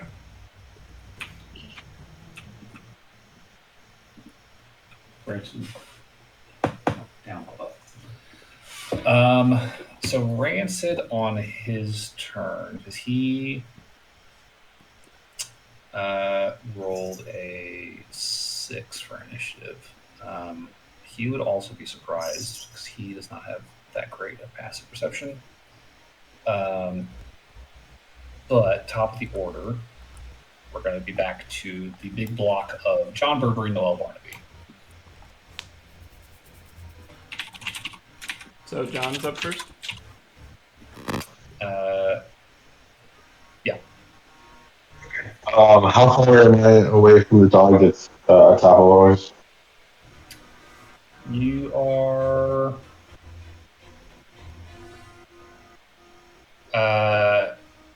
like 35 feet. Okay. Can I use my bonus action to rage, move about 5 feet, and then Ghost Water dive and attack the dog on top of Lauren? Yeah, sure. So I'd like to land if I can, like in between Lauren and the guys that are firing the bows and arrows. okay, body block. Sure. Yeah. Okay, so you land on the other side of the dog with Ghost Water dive and make your attack.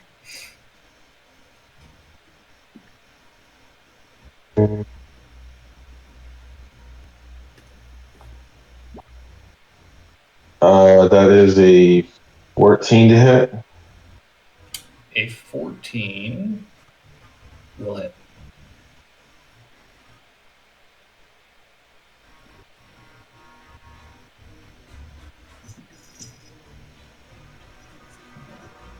Did you say will hit?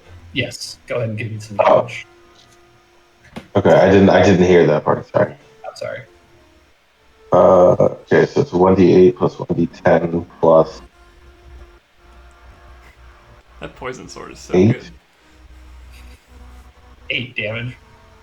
So no, it's 1d10 plus 2d8, right? No, 1d10 plus 1d8 plus 8. That sounds right. Okay, so that's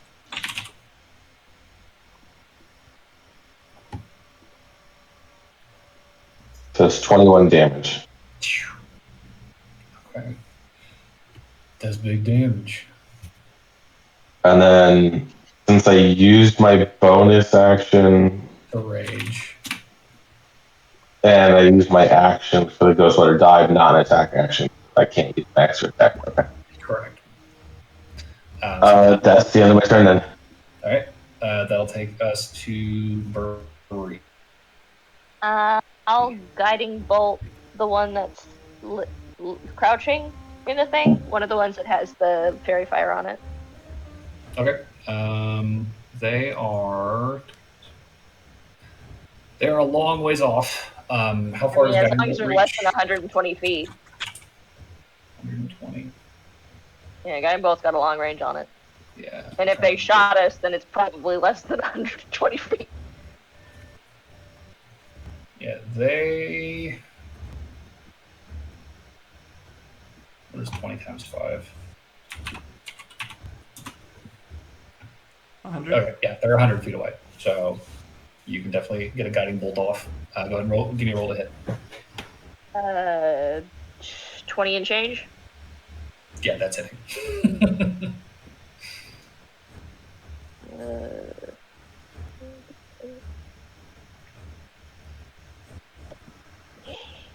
Okay. Hold on, mathing in process. 10 points of damage. 10 damage. Okay. And he lights up So- even more. You Yeah. have another advantage on a guy. All right. So guiding bolt. Do you want to move? No, I'm good right here, thanks.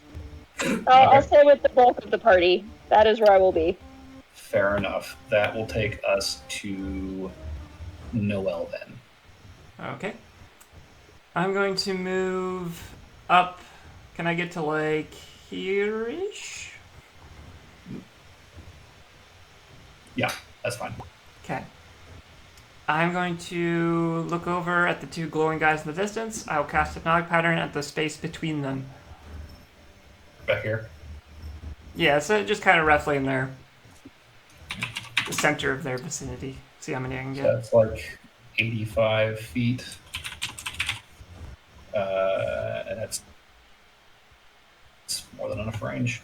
So it's a 30-foot cube. So they need to make wisdom saves. Mm-hmm. I don't like that. That's a failure from the first guy. Ooh. 21 That does save. from the second guy.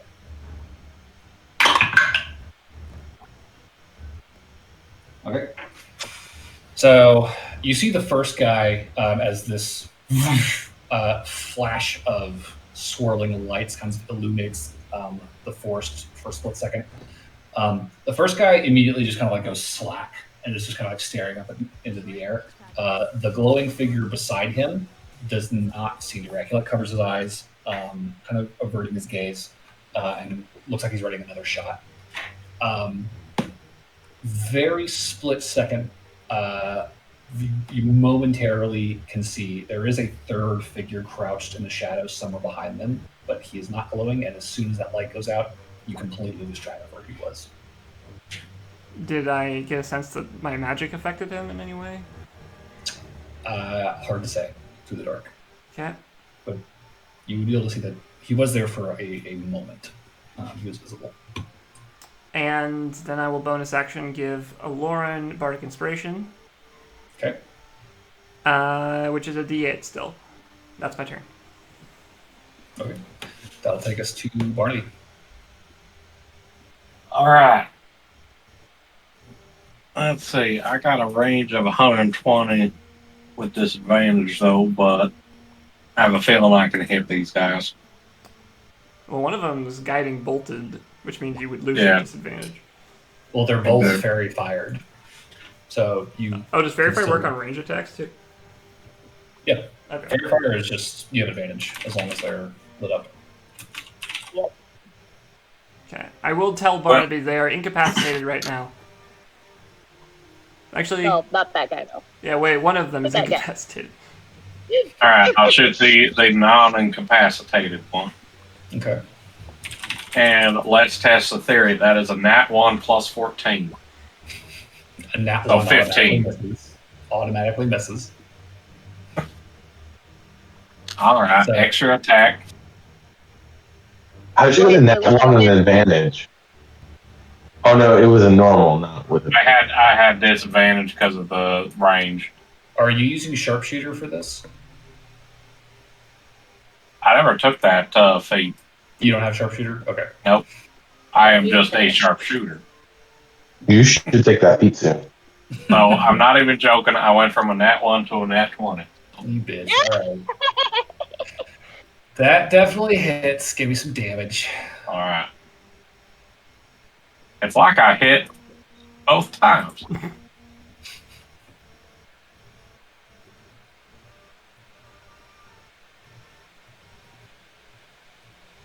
That is...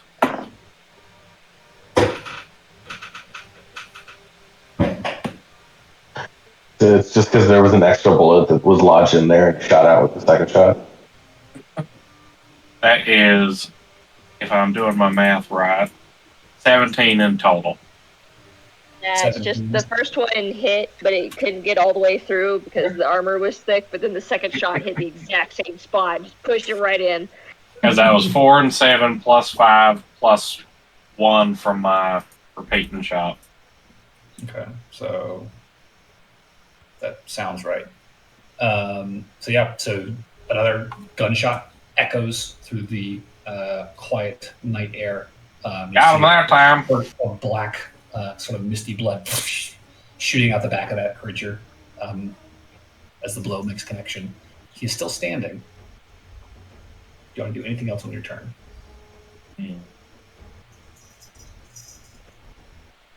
I think I'm going to send Bark to be over by Barberry, and then I'm going to get up as close as I can to Noel.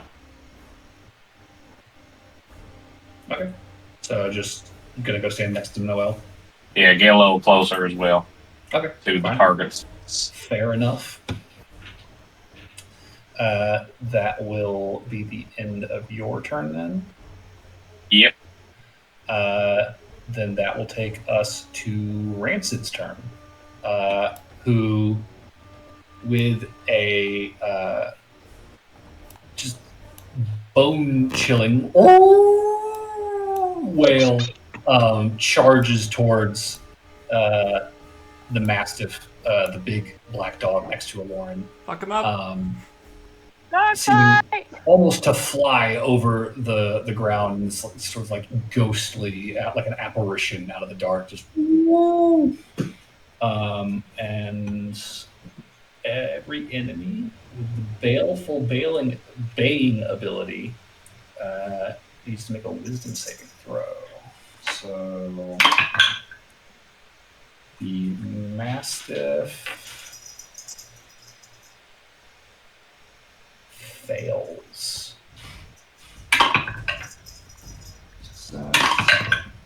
Success.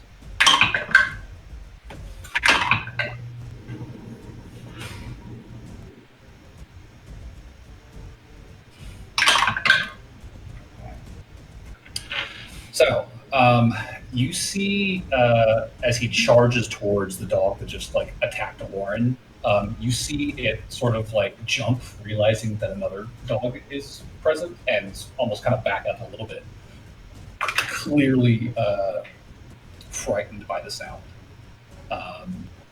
And in the distance, Barnaby, you can see the one undazed individual who you just shot.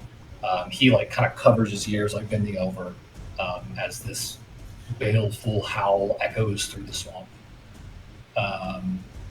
So that I just teach Bark how to do that. that I don't know if that's the thing Bart can learn how to do. I don't know, it just sounds like a howl.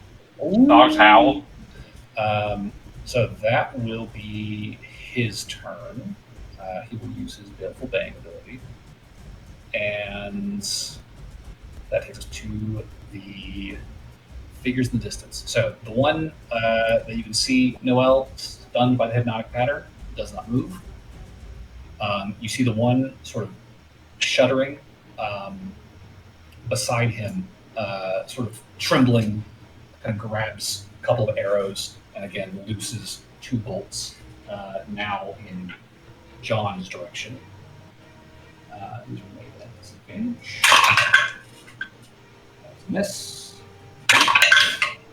And the miss does not work.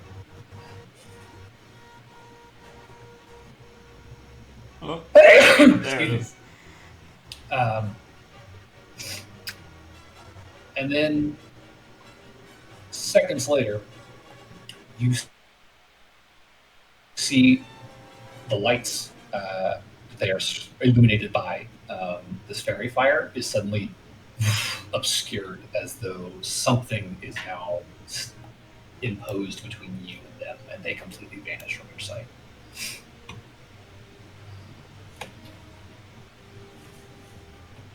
Okay.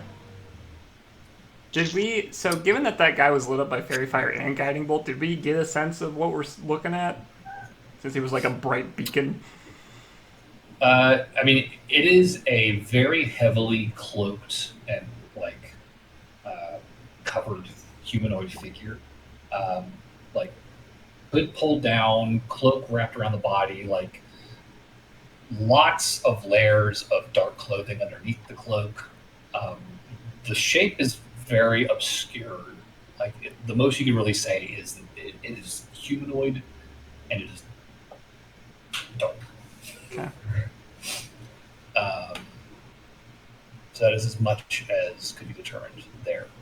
So, Aloran, it is your turn. Did we get a sense of body size? Are we talking? They're about Aloran or Noel's height. Small. Like 5 foot something. Definitely not Barnaby sized or John sized. Are they all still? Wait. what's the-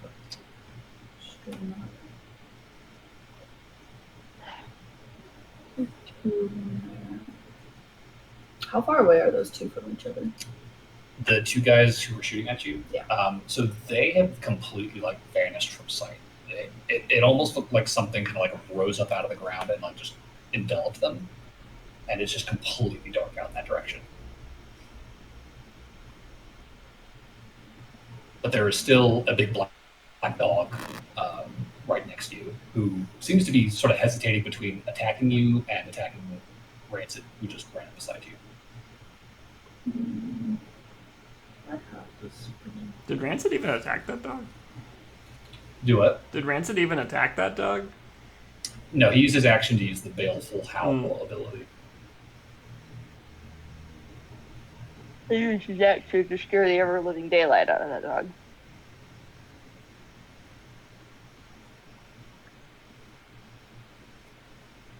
I am going. Can I cast Dispel Magic by those 2 guys? You can. You have it prepared. I do. Okay. Dispel Magic. But fake creatures and Dispel Magic. Creature, object, magic, weapon, range, Together. spell, or throw. Okay. So, just on a hunch, you just throw Dispel Magic out in that direction. Yep. Seems real dark over there. It does seem real dark over there, and suddenly it stops being real dark, and you see those 2 men lit up again, just like they were seconds before. And they both look very well. One of them looks startled to see you. The other one is still staring up into the air, dazed by the hypnotic pattern. But they are visible again. Can I call out to them and be like, "Why are we fighting?" Why can't we be friends? Yeah. Why can't we? What happened? Why are we fighting? You guys just started attacking us. Love some explanation here. I don't think we're gonna get it until the end of the fight. That's a fair call out. In the meantime, though, that is going to bring us to the hound's turns, unless you want to use your bonus action. Johnny? I can only do one thing with it, so no. No? Okay. Then that will take us to the doggos. The doggo who just ran up and tried to bite you and is now dithering with Rancid, I think is going to turn to Rancid and try and bite him, which might hit. It's a dog war over here.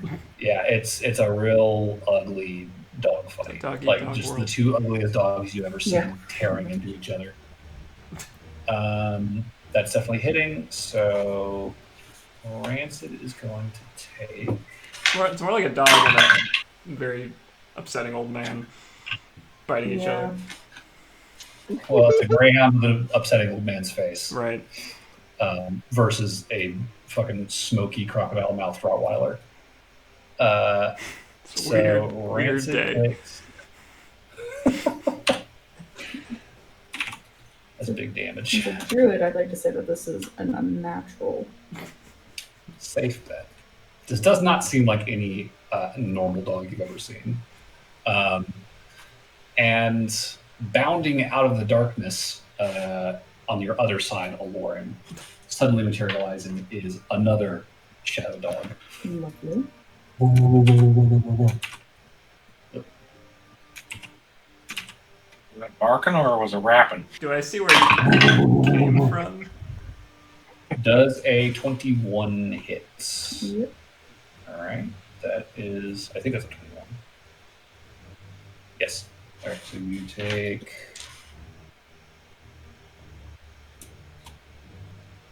Ooh. Oh, God. Computer does not like having all these windows open for whatever reason.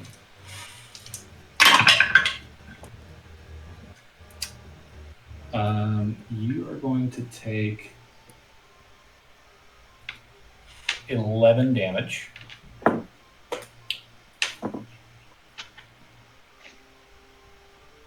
Oh. And then I need you to make a strength saving throw. Not one. Not one. Oof. All right, you're prone again. And then concentration saving throw for me. Same 6 + 4, 10. Okay, so you succeed again. John, a third big ass dog, comes charging out of nowhere. It just kind of materializes in front of you and like just lunges for you. And you, I think, Would like to boot it in the face. does a 16 hit? Not even close. Okay. Can Well, I just react by booting it in the face? Boot. yeah, that's not good for him. Okay, so I think with that, the dogs all are going to attempt to just kind of run in different directions after lunging at you guys. Do you want to make any opportunity attacks? Yes. Yes. Okay, against which one? One of them has been injured already. The other two are fresh. It's injured. Okay. I think we should try to finish off the injured one. So if she doesn't finish it off, then I will. Okay. Yeah, I'm not a melee person, so. Oh, You can try.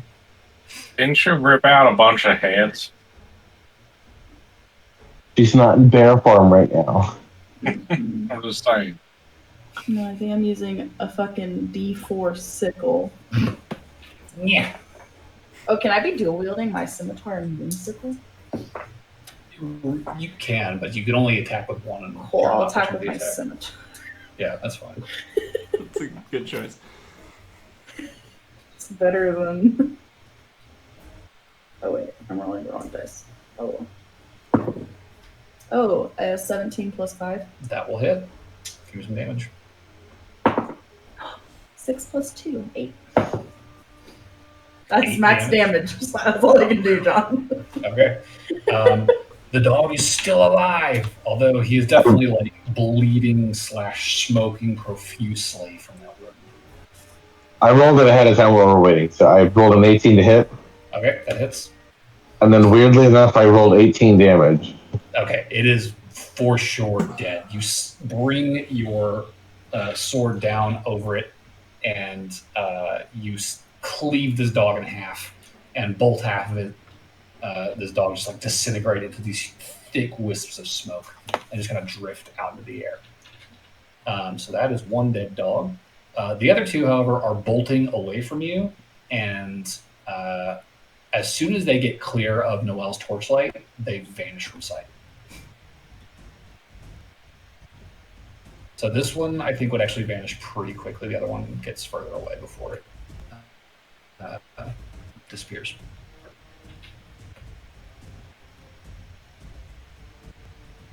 So that will take us to top of the order, I believe. So John, it is your turn. How far is the injured archer? He is 65 feet from you. And he still has fairy fire on him? Yeah, both of them do. I'm going to chuck my javelin at him. Okay, go ahead and roll the hit. Normally it would have disadvantage, but since it has fairy fire, Hey, I Clark, rolled with no disadvantage. What's up? can Sure. you hold checking your javelin till after I go? Okay. Oh. Sure. What do you want to do, Burberry? You guys are all moving in the same. I'm gonna cast daylight on his javelin. Ooh, that's an idea. Okay. Daylight. That saves me an action because I was going to daylight next turn with the drift globe. A 60-foot radius sphere of light spreads out from a point you choose on the root. Sphere of bright light. Choose a point.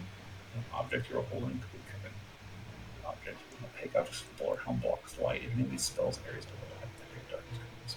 Okay. So, John, you have a bright, shining sphere of daylight in your hands, and Oh, does Burberry not have to move closer for that? Sorry. It is a 60-foot range, it says. Oh, okay. Yep. Good. I thought it was I got kind a of like 22 darkness. hit. So, let's see here.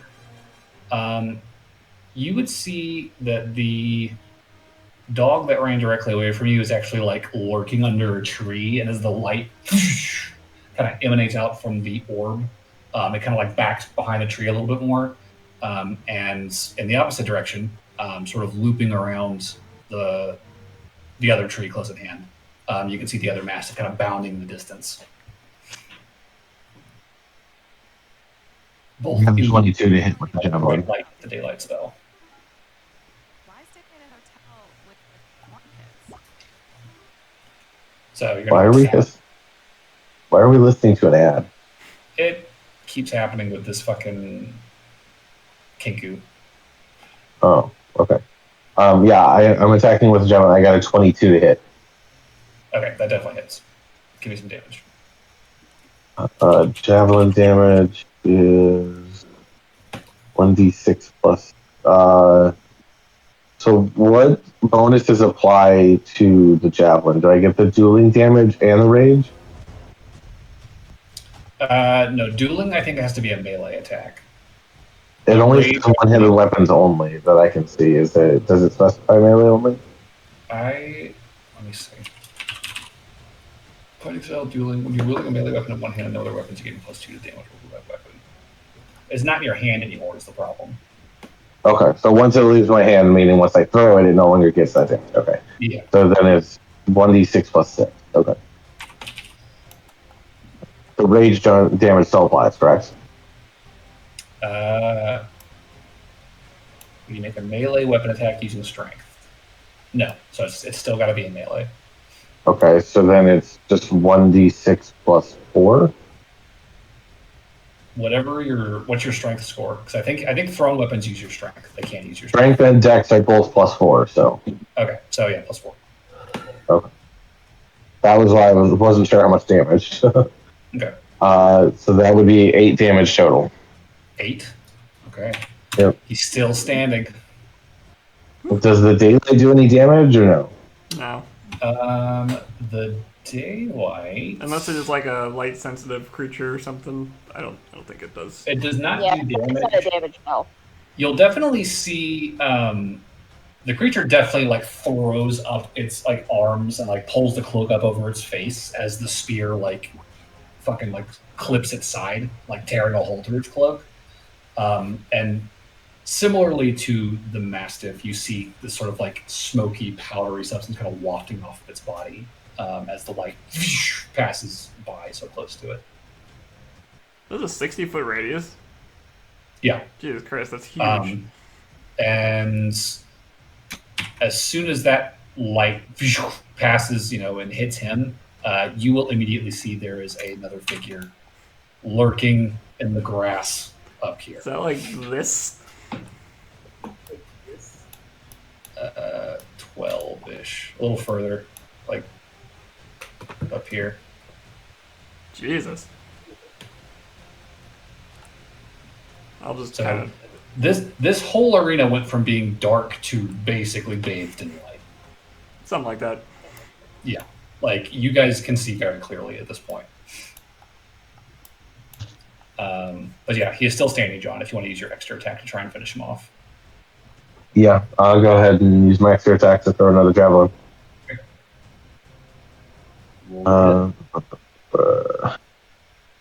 Natural 20. Nice.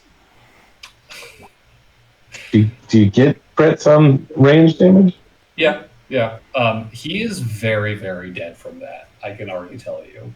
Okay. And you watch as this second spear like hits him square in the chest, and he just kind of, and you see this sort of like cracking in the face, and suddenly he just explodes in this burst of light. And the guy right next to him needs to make a saving throw, I believe. Yeah. Which he succeeds. He seems to kind of like shudder a little bit as this like intense blinding light just goes off like a flashbang next to him.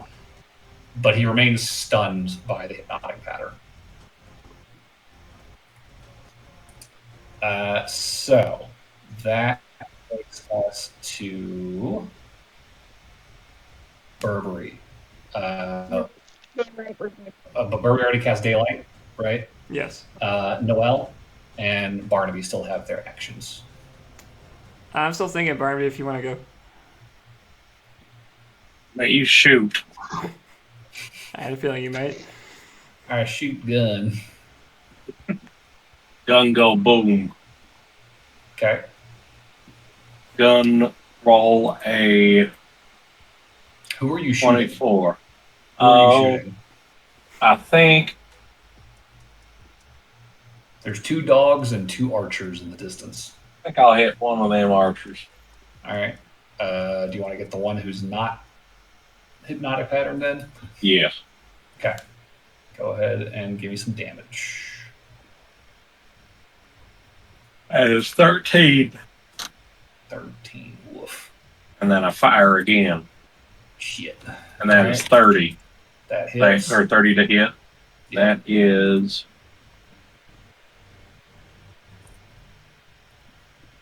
17 damage.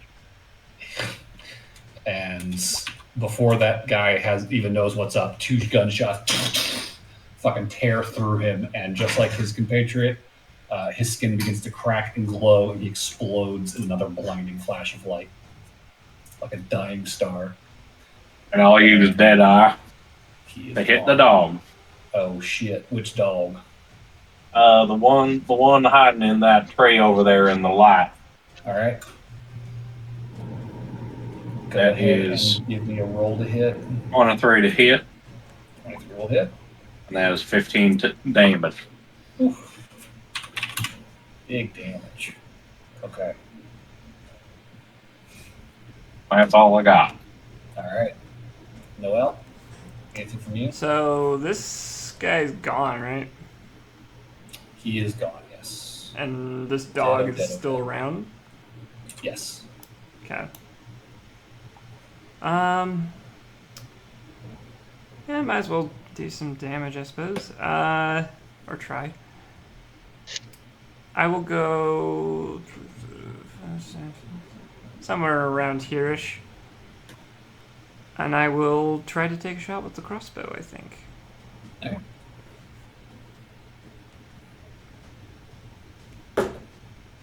Hey, it's like a 23 to hit.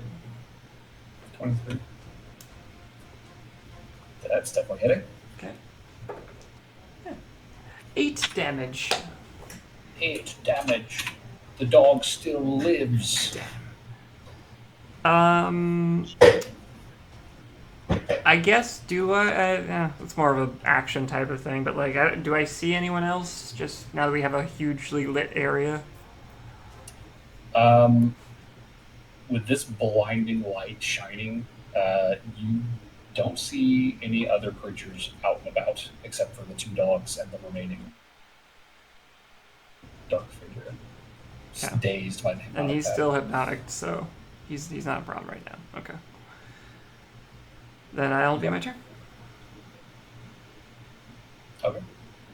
That will take us to Rancid, who will use his turn to, again, take this flying leap across the marsh towards this dog. And he will attempt to bite it this time. Get him, Rancid.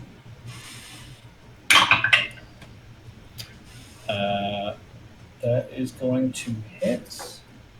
And dog is going to take not great damage. Join the club. But another nasty dog fight breaks out between the 2 of them. And it's not looking good for the Mastiff. Rains to definitely seems to have the upper hand. The dark figure crouching in the middle of this fucking thing of daylight. He's still stunned by the hypnotic pattern and can't move. Which takes us to Aloran. Okay.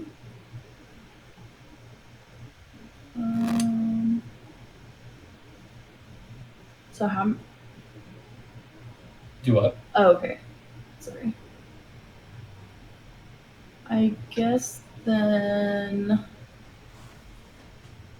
is the dog to the left just like fleeing? No, so To the right side. he had like attacked you and like darted away and disappeared into the darkness. And then as soon as that daylight spell went off on John's javelin, the light washing over him like revealed him completely to you. And then John chucked the javelin at one of the darklings and killed him with the center. So this one is just kind of like crouched in the grass. He sort of like ducked away from the light momentarily. He looks like he's getting back up. This one's untouched. This one has taken some bad hits, and this guy's hypnotic pattern still.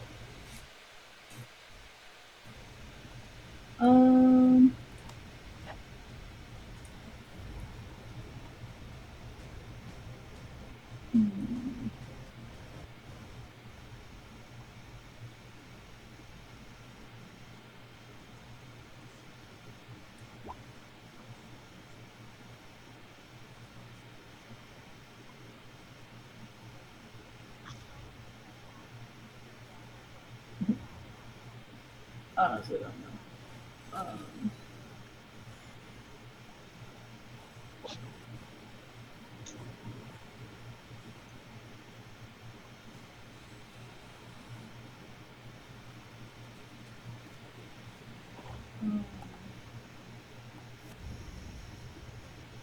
How far away is the dog?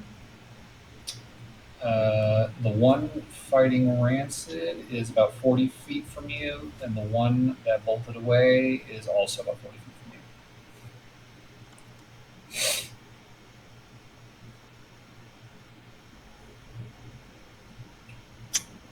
Does bonus action bear? I'll dash towards the one to the left.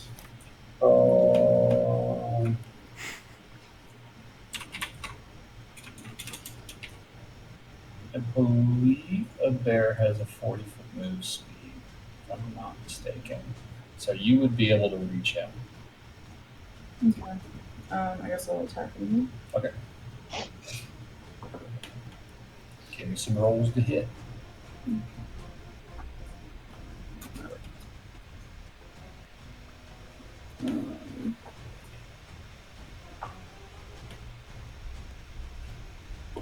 That's 5. First one is a 13. That will hit. Cool. Second one will miss. You do a bardic inspiration. Oh, you do a bardic inspiration, that's right. Oh, well, how does bardic You just inspiration roll a work? d8 and add that to your total. Oh, okay. Because it was like a 7. 7 total. No, 9. 9 total. 9 total. Yeah. Okay. 9, 15. That'll hit. Cool. Sweet. So 2 hits. Yep. So first one is 7 plus 4, so 13. 7 plus 4 is 11. 11. Sorry. And 2d6 plus 4. 6, 8, 10. 21. So 21 total? Yeah. Okay. Good damage. So Alorn morphs into a bear, goes charging in the dim light of the daylight spell towards this large black dog that's sort of circling in the distance and just starts fucking mauling it. In response, the big black dog is going to kind of like dart around you, like looking for an opening, and then for a moment, in that dim light, he seems to kind of vanish from sight, like he goes invisible. And then seconds later, you feel paws on your back and teeth nipping at your neck as he attempts to attack you. Well, I think it's gonna definitely hit. That is a 24. Yes, that'll hit. It just wasn't a crit. Fuck. Okay. That is going to be 10 piercing damage. Okay. And then I need you to make another strength saving throw. Oh, they are strong. My God, it's an that one. He like latches on to like the hump of the bear and just like throws himself off to your side and like drags you down to the ground with him. So you're prone again. I do appreciate but that it doesn't Lauren has fallen over three Like, three cool. turns. Yeah. These dogs are just knocking your ass over, but they don't have 2 attacks, so they can't capitalize on it. It kind of sucks. And he's out of actions, so that is his turn. The last dog is tied up with Rancid and cannot vanish due to the bright daylight. So he's going to just try to hit. That's going to hit. And Rancid is going to take bigger damage. That's going to be...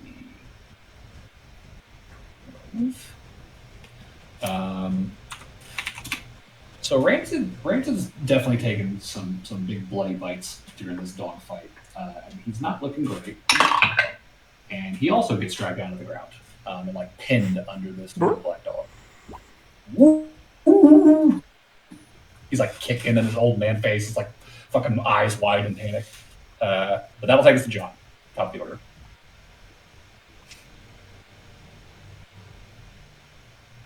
Save Rancid.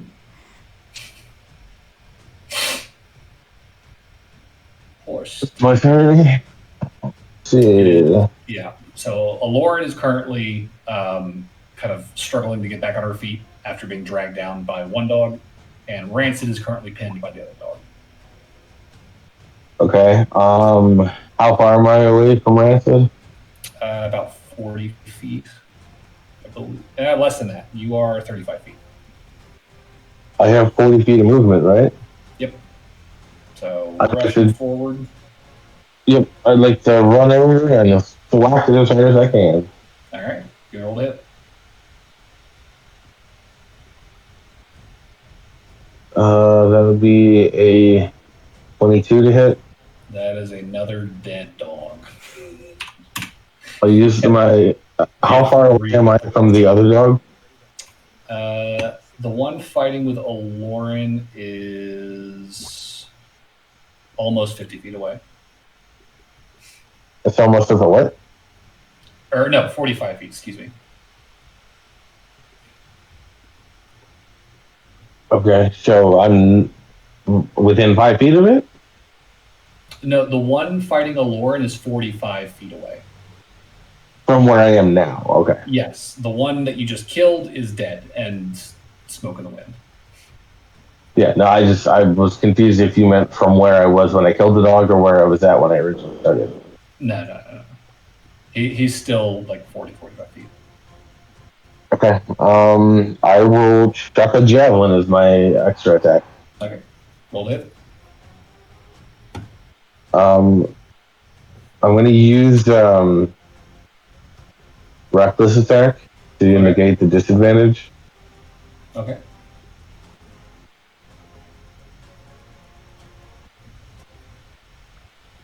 It's a 14 to hit. 14. That will hit. Whew, I was not sure on that one. That's another 8 damage. 8 damage. Okay. And that'll do it for John. Yep. The dog still stands, even though the javelin does seem to have taken a decent chunk out of it. So Burberry, Noel, and Barnaby.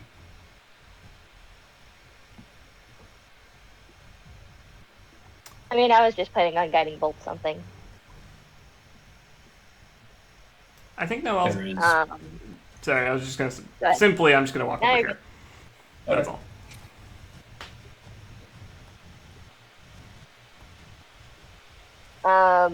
Is it just the guy who's hypnotic patterned left? And one dog that is currently fighting Bear Lauren. Alright, let's shoot the dog that's fighting Lauren because we can. Alright, guiding bolt. Give me a roll to hit. 22? That'll hit. Give me some damage. Okay. 1, 2, 3, and I only have 3d6. How rude of me.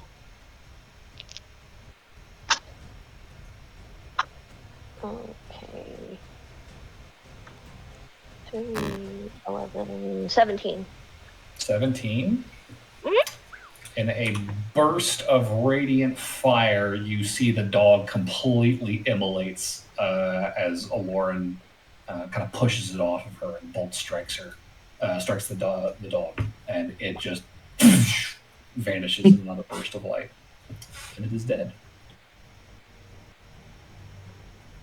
And the only surviving member of the ambush party is the one dark-cloaked individual, still dazed by the hypnotic pattern, kneeling in the bog water. Let's go ask him some questions, shall we? Yeah, you guys are basically free to move for the next 40 seconds, I give or will take, and do something with head him. over and take off his hood first, see what he looks like. Okay.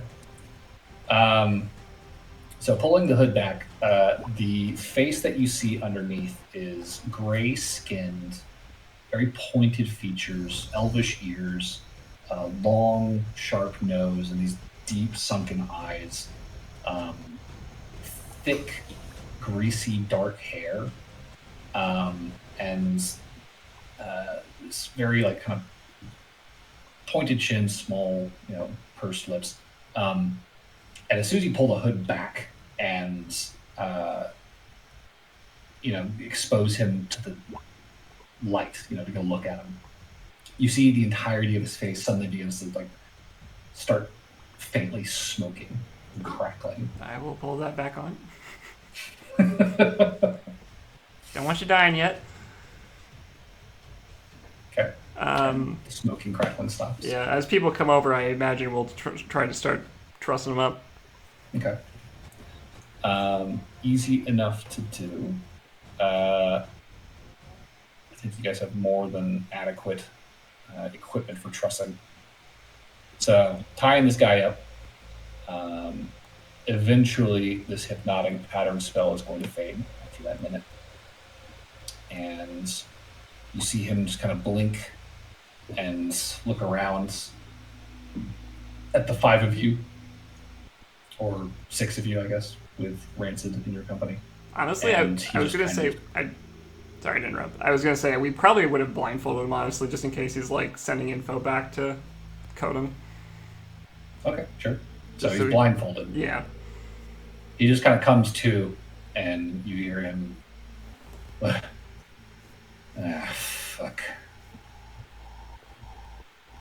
I don't know why you expected that to work. So we had to drop on you. You thought wrong. Are you a Lauren again, or are you still a bear? Elton. You're like... Sassy bear. The sassy bear.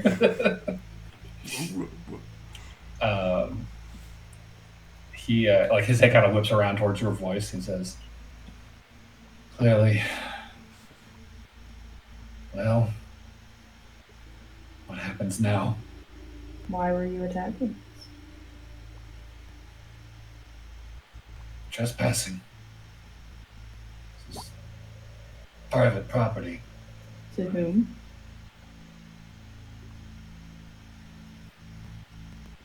To the new master of these lands. Does it start with a C and end with a Kodum? Odum? K. Oh, a K. Yes. Oh, my bad. You're familiar with my master, then? We've had a brush before. Yeah, we have.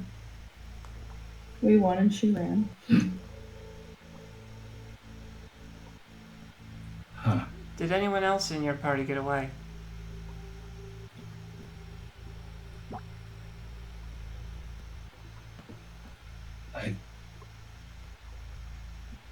He like pauses and starts listening. Am I the only one left? Yes. As far as we know. Jesus. Fuck. He didn't answer the question. I don't know. I was taking shots, and then a bunch of magic went off, and I don't remember How what about you happened just next. tell us how many people you came out here with?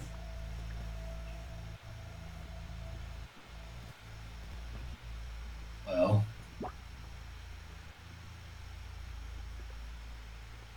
Just a number. you can definitely tell he's thinking. Like, Just there's a say very number. obvious calculation happening. We'll know if you're lying, so I don't advise lying. Well, my group had 3, but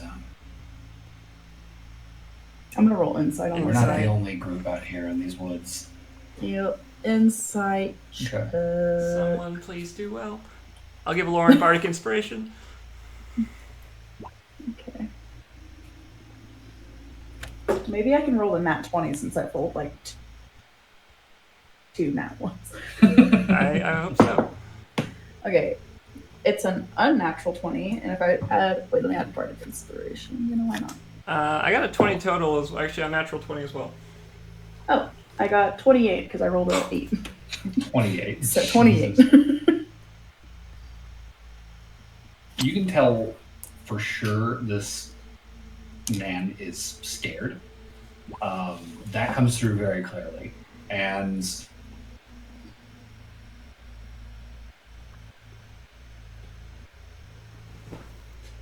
what he's saying sounds like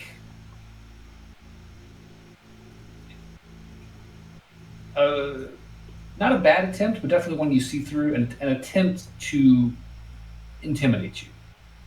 He sounds like he is trying to sort of impress upon you the danger you're in by mentioning these other parties out in the woods. I feel like Warren's gonna be like, "That's cute." We're not scared of y'all. You should be. You should be scared of me. I roll intimidation. Did Sure. just to clarify though, for my insight, I was more just checking like if the number he gave sounded accurate or if he stumbled at all Okay. for like people that he came out with. I the got an number unnatural sounds- 20 for what it's worth. The number sounds true to what you saw. I Okay. mean, it doesn't sound like he is trying to conceal information. It sounds like he is trying to leverage information Gotcha. against you. I rolled a 19. 19 on Intimidation. intimidation. Yeah, he definitely just kind of shrinks back into his cloak a little bit. Look, I don't know what you guys are doing out here. I don't want to know. You know, I mean, you're welcome to go along your merry way, and I just chalk it up to local wildlife. We don't have to. We don't have to make a thing out of this. Just I don't know, you did attack us. we're trespassing. You could have talked to us and been like, "Hey, you're trespassing." That's not what we were told to do. I'm Well, sorry. that sounds like a personal problem, buddy. Look, I'm just following orders, all right? We were told to keep anything and everything away. And why do you have to keep things away? She's still building her house. It's not finished yet. Have you seen it? Have I seen it? The house, yes. Yeah, it's not done. Why is it so important that no one comes by with her house not done? She said she had family in the area that wasn't terribly happy to see her, so she was worried that maybe they'd all come becomes- interfere with it. I don't know. Look.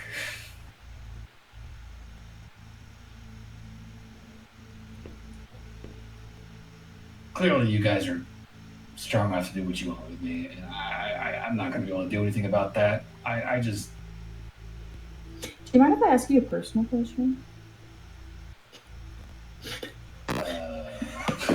What are you? If you like turn into smoke when you see sunlight, what's going on there? We are.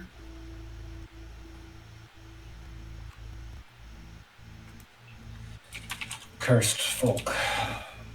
Our kinds have come from a long bloodline cursed by the archfey of our realms. Is there any way to be free of that, or are you just kind of... It is our curse to bear. So I'll take that as a no. If there is a way to solve it, I do not know what it is. Okay. We call ourselves Duvsidor. That's your kind would refer to us as darklings. Have we've encountered one of these before, haven't we? Yep. Back on Feral. And you just serve hags, correct? Mostly. We serve Kotum. My clan, at least. By choice, or did she force you?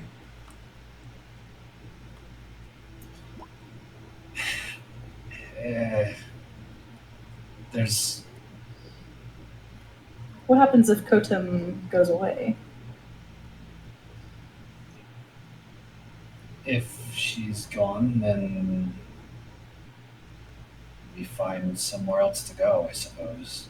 So you're like free technically then? Unemployed. Closer. Closer to true, yes. We're killing the store manager.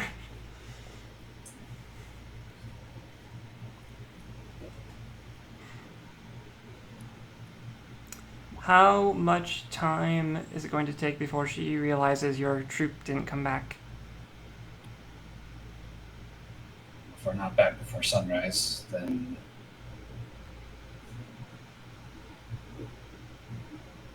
either we're holed up somewhere or we all popped.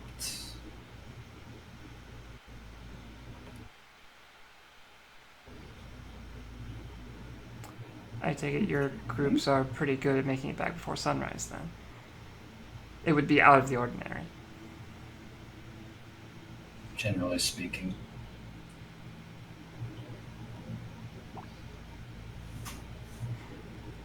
How many of you does Kotem have at her disposal right now? Subtracting 2, of course.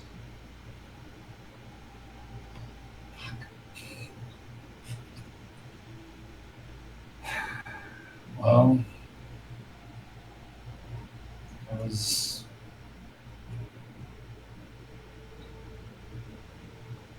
about a dozen of us left after we fled our last post. I guess now 10. Throw another insight check at that. 22.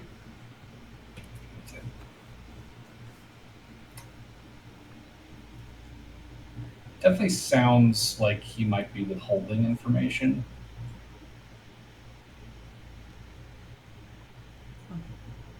It's a lot lower than the number we thought. Well, she's got boggles, but they're boggles. Does she have anything above your pay grade?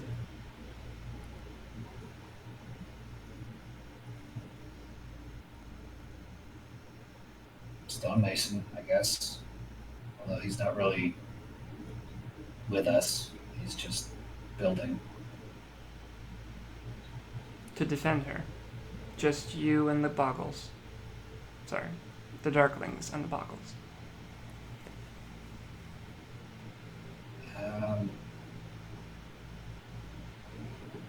There's Henry. I think he's local. One of the swamp people.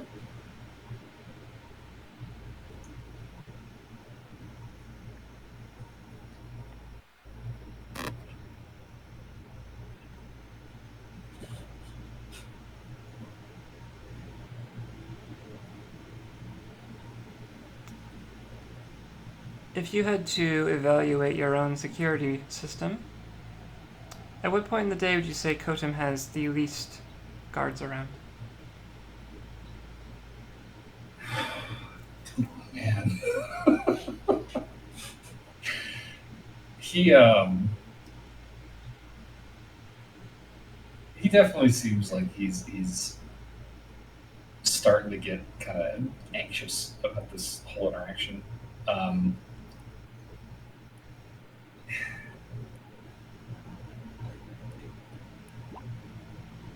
I really shouldn't be It's our little secret. making those kinds of calls. I know. It's not gonna be though, because you sound like you're planning to show up and kill some people. Yeah, but how would she know it was ever you? Oh. I mean, if you're planning on sparing my friends, they're gonna know. That, well, maybe not know. They might suspect. Look, I don't want to be responsible for what's left of my clan. Well, we don't have to kill your clan, Yeah. you know? Great, but you're gonna kill Kodum, it sounds like, and then we're gonna be just stuck out here at the mercy of this fucking swamp. 1 second. I'll pull Noel and Burberry to the side and be like, do you think Esther would be interested in a clan or something? You could That's ask. a great Esther seems idea. like she'd definitely wanted to stay out of it, but if you'd like, I can ask. I mean, I feel like that's something we're giving her for free. Honestly, That was not. we could leverage that if she does want it. It would probably have to Yeah. be worded correctly, like, "Hey, we know that you aren't looking for a bunch of people to move out here, but how would you like a bunch of servants?" Something Yeah. like that. That's cool. So I do have a little bit of bad news on that front. Okay. So if it needs to be worded a specific way, and even if it doesn't, earlier to cast the daylight thing, I actually switched out sending, so I don't have it right now. Oh. I Well, I didn't get it again so soon. here's my only concern. Are we going to fight Coda now? Because I don't know if that's worth a 3rd level slot. I don't know. I don't know if we have much of a choice at this point. So I'll walk over back over to that guy and be like, so if you're just like stuck out here, can't you just like join us to like one of the towns out here and make a life for yourself? ugh. He just kind of recoils, like, ew, gross. Well, you have freedom, so why don't you go somewhere else, and start over, start having an actual life.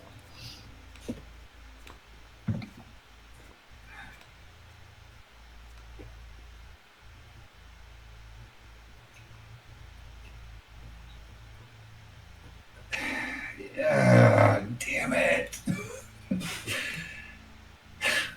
It's just so shit out here. Well, you don't have to go here. You can go Yeah, not we here. can't.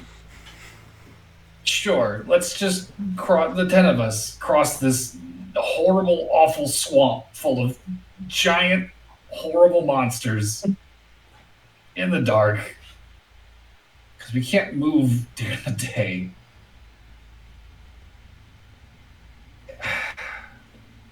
I mean, you guys seem pretty You're really putting us competent. in- Like you were hitting us with those arrows. Well, me. You don't have to. You don't have to say No, that. I mean, it was Like, good. I get it. You almost got me right in the thigh. No. That's I don't kinky. think they managed to hit me, so Well, they did just bounce off your armor, but your aim was right on. You guys are, you know what? Yeah. You're better. You're more competent than you gave yourselves credit for, I think. You're just saying that. You can do it. No, you can do it, buddy. Give me your persuasion check. With advantage, because the Lord's helping. just a regular. Oh, just regular first roll, Yeah. 30. He's like, you sound like you are actually kind of getting through to him a little bit. Like, this is coming across as genuine, and he does seem to be kind of like, well, I mean, look, we tried, but hey, wait a second. Look, okay, suppose I do help you guys out, and you Mhm. don't kill me, Yep. and my people don't completely flip their shit on me Mm-hmm. for ruining our meal ticket.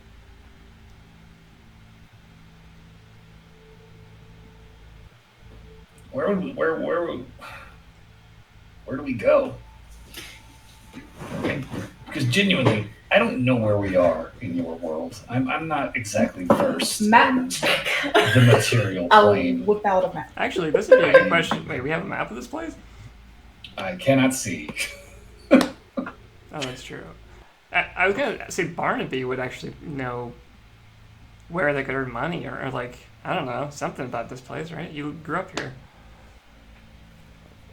It's true. If you came across a traveling group of people looking for work, where would you tell them to go? honestly, Not here. yep. You want to know how we made money? Was selling kids for the army. That's how my mom did it. You could go join the army. I think you have to be a hobgoblin for that. Oh. I guess we could go back to selling kids. I mean, it's What? never a What? great. How about not Hey. do that. I'm just gonna get right up in his face. Hi, we're looking for a reason not to kill you. Right. Sorry. I just. All right, DM, can I roll a history to see if I know of a place that's really dark besides the Helon Deep? Not underwater. Sure. I mean, yeah. I mean, fuck it. Go ahead. Give me a history check. Okay. I have a +1. Okay. A natural 20. Okay.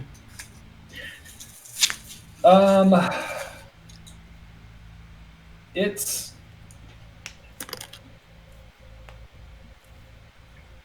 not knowing exactly where you are necessarily. It's really hard to like give them a direction per se. You know that there's purported to be myriad cavern networks across the worlds. Lots of people theorize that there is just one gigantic overarching underground network of caves, that span the globe. An underdark of sorts, you might call it. This fabled underground place. Theoretically, that's a viable option, although it's not purported to be terribly safe or secure. There's not a lot of activity down there. You would know the Shadowfell, which you have actually visited and can vouch for itself, is particularly dark and dingy. Not a lot of light going on What there. about dwarves? Don't dwarves sometimes live underground? You do know that there are a handful of dwarvish, like traditional dwarvish sort of fortress cities. The ones you know of are on the west coast of the Sea of Alon, south of the Emerald Coast. Anchorheim is one of those prominent ones that comes to mind. You would kind of need to hike the entire perimeter of the Sea of Alon to kind of get over there. Okay. You do know if you go far enough north or south on the planet during the winter, it is dark year-round, so that's also a thing. Plenty of options. Yeah, a lot of options, just none that are immediately accessible, especially not being super familiar with this particular region itself. You go far enough north, it's always going to be dark out. Yeah, I guess. I mean, if you're looking for immediate solutions, our employer is not super keen about having a bunch of people around. So if you showed up at her place and said, "Hey, we want to leave. Where should we fucking go?" I don't know. She'd want to make a deal, but maybe be a low price. Just like, "Hi, we don't want to be around here." You don't want us here, and we don't want to be here. So why Exactly. the hell do you want this shit? I mean, if you think that she's willing to send us on our way, I guess that wouldn't be terrible. Honestly, we really don't know for sure, but Oh, well, shit. I'm just spitballing. Yeah, it's a lot of spitballing going on right now. I mean, look, I prefer not to die, so, whatever. You're looking for low security? We are looking for a way to get the drop on her as best as we possibly can. I mean, night's probably the best, honestly. When it's dark out, my people and I, we go out, we patrol the grounds, and during the day, the bottles, the mason, they're all up and working. So, she's sort of in and out of the place, but she's been holed up pretty tight recently. A lot of meetings with that Henry guy. Just going back to just thinking back on our last encounter, like, did Kodum seem ever like she was affected by the sunlight at all, or was she mostly active at night, or was she? No, Conan traveled with you through the day. Okay, so she didn't seem to care too much. She walked with you guys to the gatekeeper's garden. Right. Okay. You guys did first meet at night, but that was not the only time you ever saw her. She was out and about during the day. Okay. Did she sleep. I guess she could have pretended to sleep. I don't know if hags sleep.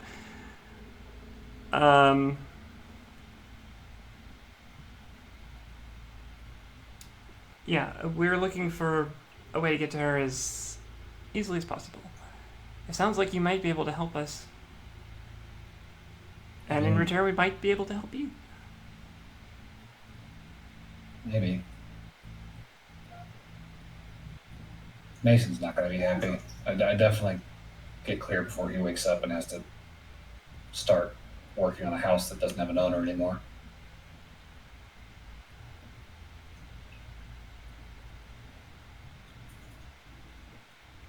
I think there's going to be a lot of unhappy people. But the faster we get this done, the faster we can all be on our way. Okay. Well, I'm at your mercy. All right, let's get. I'll grab his arm and start hefting him out of the mud. Okay. Thank you. All right, DM. Yep. You know the role. Take it on. How hunky is he?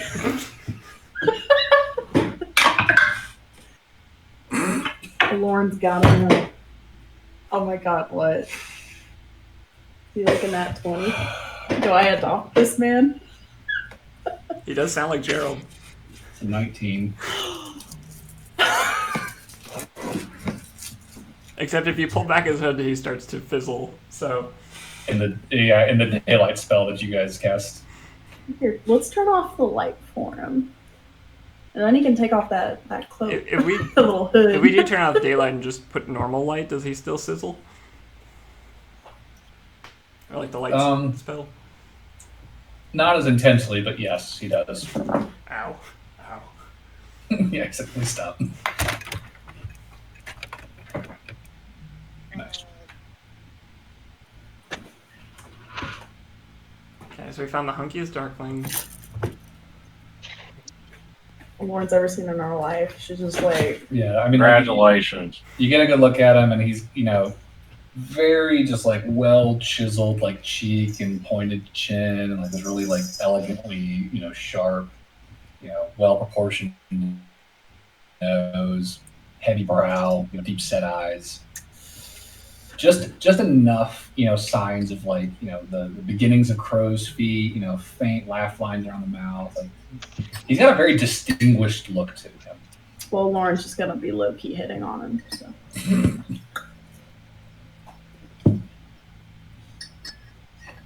That's good, Lauren. Pretend to hit on him. Oh, I'm not pretending. He's hot. You're pretty hot. He's hot.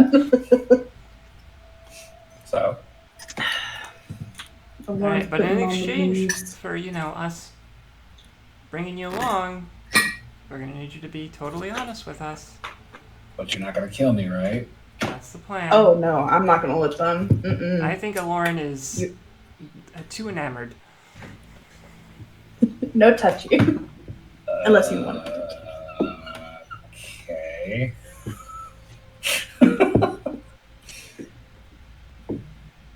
Well, thank you.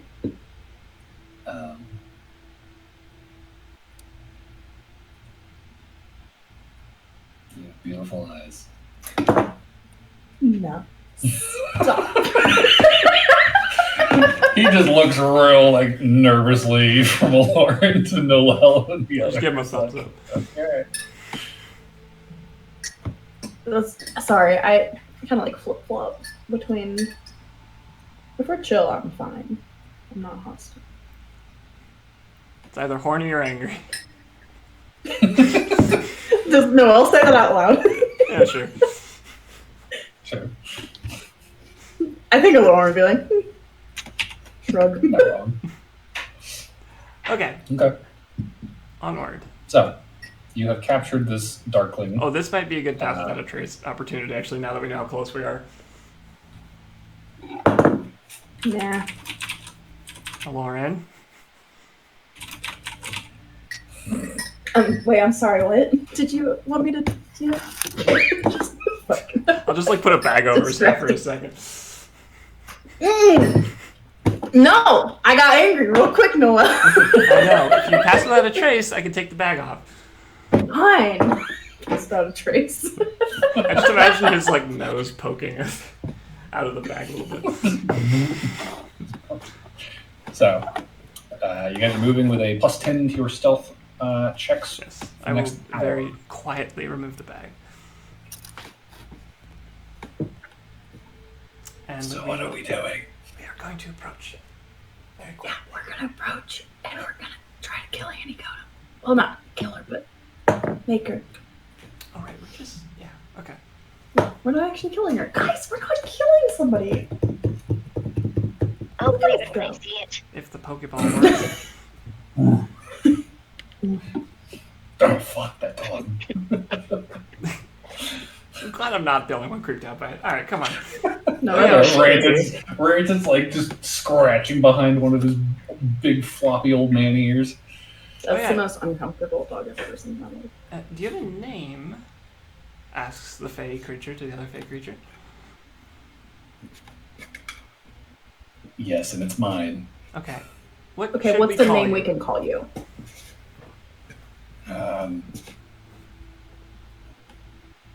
Dark Knife. Oh, How about boy. Hot Strike? Oh, Jesus. No. That just rolls I would her prefer eyes. Dark Knife. Can we do a little bit better than that? I mean, I'll just call him Kniff. It sounds fine. I kind of like Kniff, Call actually. me Kniff. It sounds almost kind of fey. Out of character, Cat, you absolutely have to play a fey character the next time we do a D&D campaign, by the way. You're too good at it.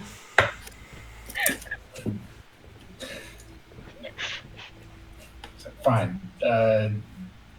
Shandorsha.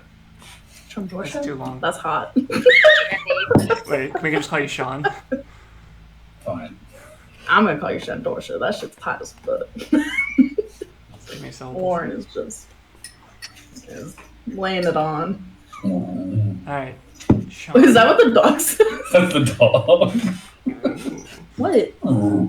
You're not even a real dog. You creep me out. You are against like everything that's natural. Okay, will you just stop? Oh god. Are you trying to tell us Again, something, boy? He's just being a good pup.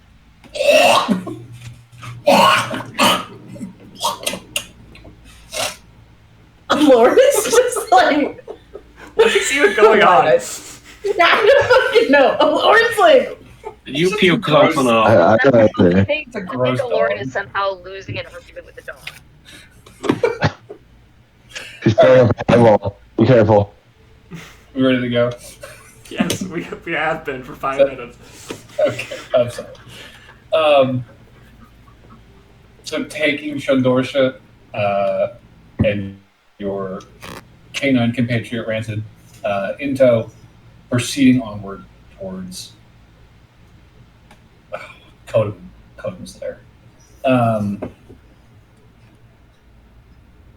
With Shandorsha's direction, since you have him captive and relatively compliant at this point, he will kind of help guide you guys along one of the sort of patrol trails that they use don't play with scissors. to head back towards Kodam's place.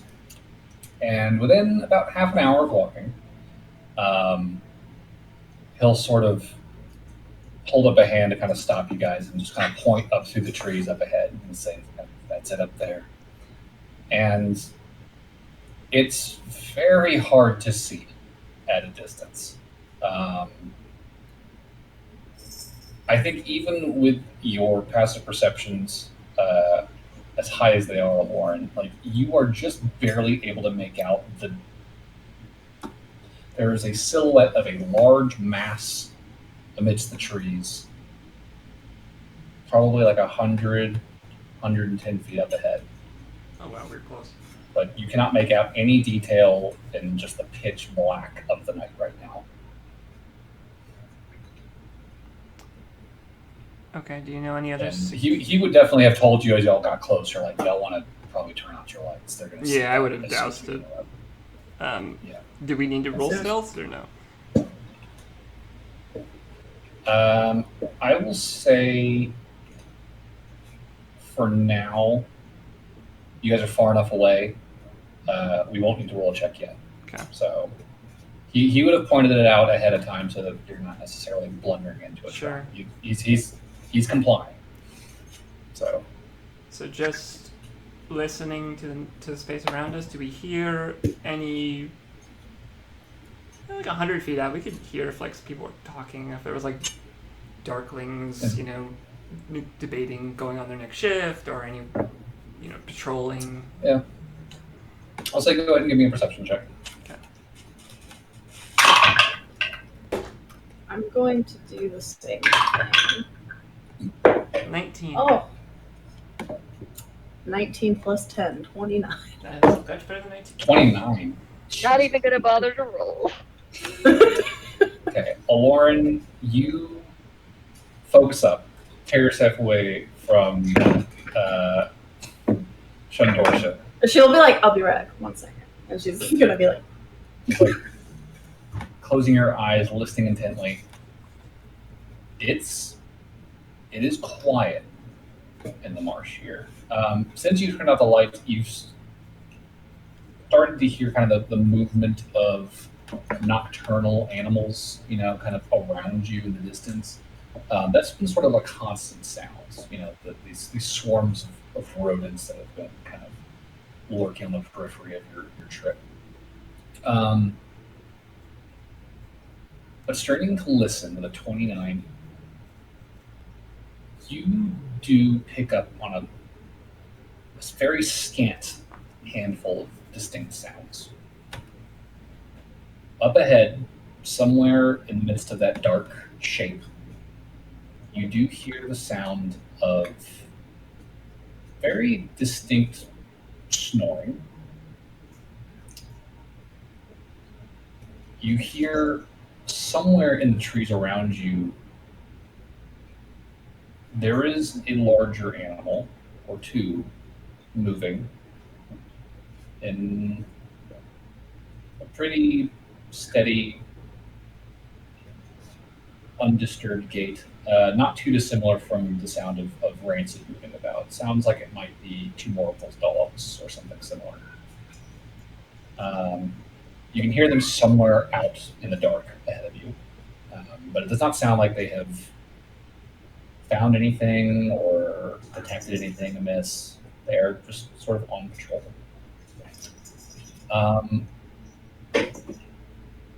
And you can occasionally hear the very faint clink of metal.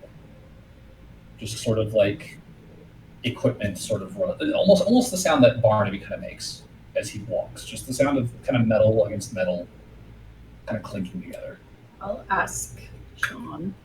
I've already forgot. Sean Dorsha. Sean Dorsha. I'll ask Sean Dorsha.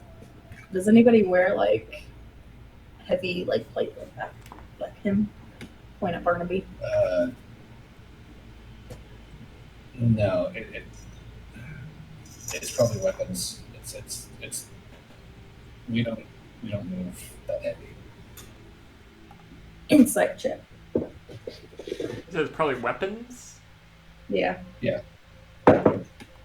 Ooh. That's a 12. 12 total. Yeah. I mean, he's being compliant so far. Yeah. Okay. Also, I think there's like 2 dogs ahead of us, and Yeah, there's probably a couple of mastiffs somewhere in the area. Sean, have you ever seen Antikoden casting any kind of protective magic around her home, something that would trip an alarm?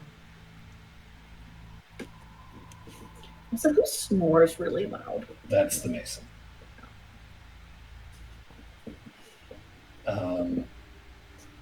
I've seen or heard about. I know she wards her second cellar, and she's building snares to catch people making their way down there. But she hasn't done any warding in the upper levels yet. she's waiting for the house to be finished. Okay. Let's see how close we can get then. Oh, by the way, I can cast Hold Person and incapacitate her, and then we can put her in the cage. Her? Well, I don't think we're. It sounds like we're gonna have to go downstairs, right? That's what you're implying, Sean. I mean, that's where she spends the night. Yeah. Yeah. She Okay. doesn't sleep out in the open. Okay. All right. Let's try and move while we still got past without a trace. Well, we got it for like a half hour, but Let's try to get to the house. So you're just gonna try and sneak up to the house? Yeah. Okay. Are you guys gonna walk directly up there? Do you want to like kind of like loop around it? Like, I what's say the- we'll let what's Sean the- kind of give us a path that he thinks would be inconspicuous. Yeah. Okay. I think he would probably advise that you not walk directly up to the house and try and approach it from the woods. We shall hook around. All right. So everybody, give me a stealth check. And don't forget that you are rolling with a +10. That is a 24, Lauren. 20 for Lauren.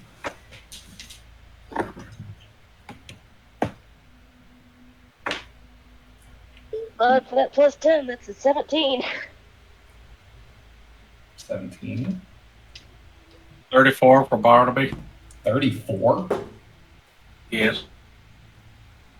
Don't you have disadvantage for that armor? Doesn't pass without trace give advantage. No. Pass out trace gives you +10. Oh, that's my mistake then. Then that brings that down to a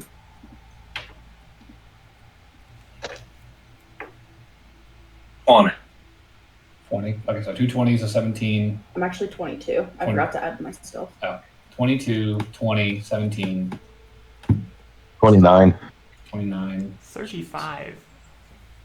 Jesus. All I right. am gone.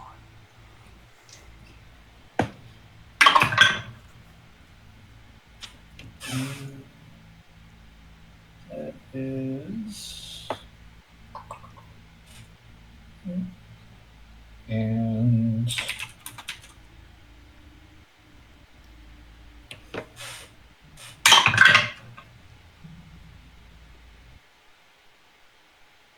All right. Cool. So, you guys moving very, very carefully, very, very quietly, watching every footfall, doing your damnedest, staying out of mud, staying out of water, staying off of branches, dead leaves, driest possible ground you can find, rocks. Slowly begin creeping around the perimeter of this clearing up ahead, sort of spiraling your way around towards the backside of this shape.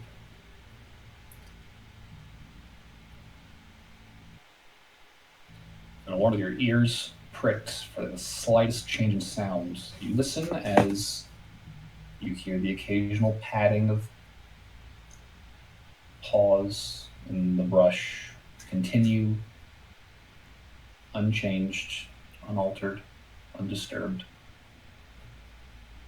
You hear the occasional clinking of metal continue as it has.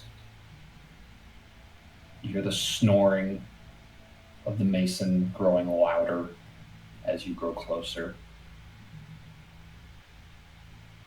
And you all begin to see this dark mass emerging out of the pitch black of night. It's a large, ramshackle, half-built shack. It's got all these sort of odd dimensions and protrusions to it. It's not just a clean box of a house. Even like half walled and half roofed, there are sort of strange little alcoves protruding out from it that have already been framed up.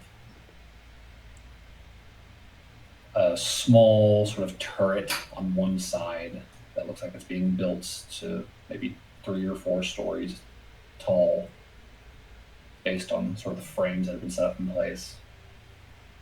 There's a significant amount of broken stone and these kind of random piles of gravel sort of scattered around the grounds. Building material, as best as you can tell. And you can see that the foundation of the structure, sort of halfway up to the wooden frames, is almost all stonework, and that's all been largely filled in. And what's more, as you get closer and closer, and kind of get to the edge of the trees, up to the clearing, you can see the ground more clearly, where all the brush has been sort of cleared away. And it looks like there's a lot of large, sort of flat stonework that's been sort of set up all around the house, kind of pressed into the ground, these big slabs of stone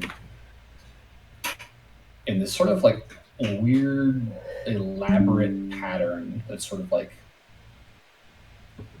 circles and encapsulates in sort of an irregular, sort of twisting, unclear what the actual pattern is supposed to be, but it's almost like a maze of stones kind of set in the ground. And again, all these piles of gravel and rock all over the place. At this distance, you can see that there are 2 cloaked humanoid figures that are sort of just slowly making their way around the house at pretty even intervals. Similarly clothed, similar stature to Shandorsha at your side. Two Darkling guards on patrol. And you can hear as they walk the sounds of weapons under their cloaks kind of clattering together. The clinking metal that you heard at a distance. You can see out in the yard, on top of one of the very large, almost boulder-sized rocks that are, kind of just set out in the yard. There does appear to be a very hairy, small humanoid figure. Maybe like 3 feet tall, 3.5, with a thick mane of hair on his head, completely obscuring his face, kind of curled up on top of that boulder, snoring violently.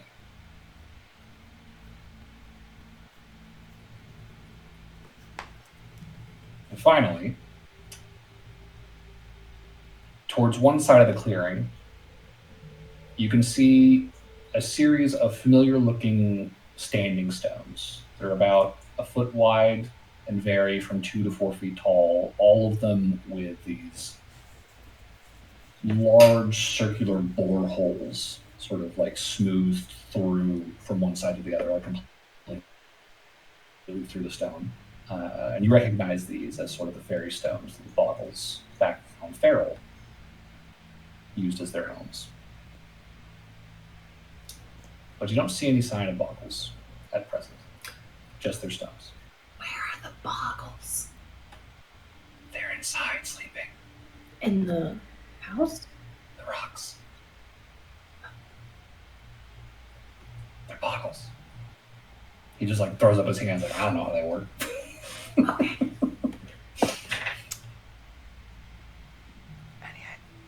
Any ways to get the guards away? I kind of nod, towards the guys that are perimeter of the house. I mean, you could make a distraction to try and draw them off. Would they? Lauren's looking for a rock. She finds Wait. a rock. She hands said rock to John, and I say, "Toss, boy." Wait. God damn. I'm just kidding. I was gonna say, before you toss, would they, Sean, trust your word if you told them to go investigate something?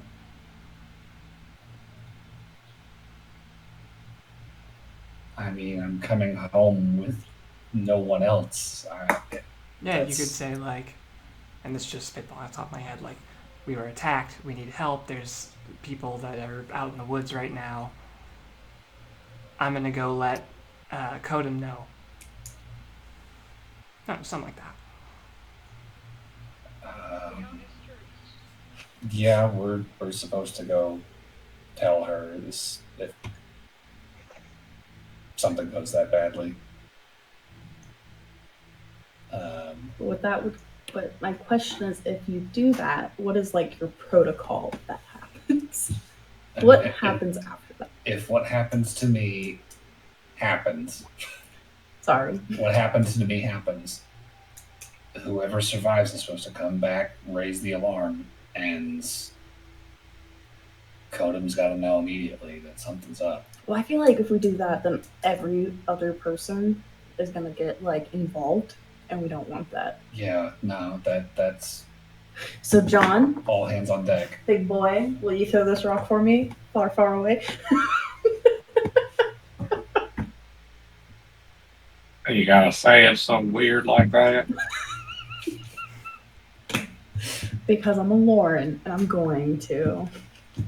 Thank you very much, Barnaby.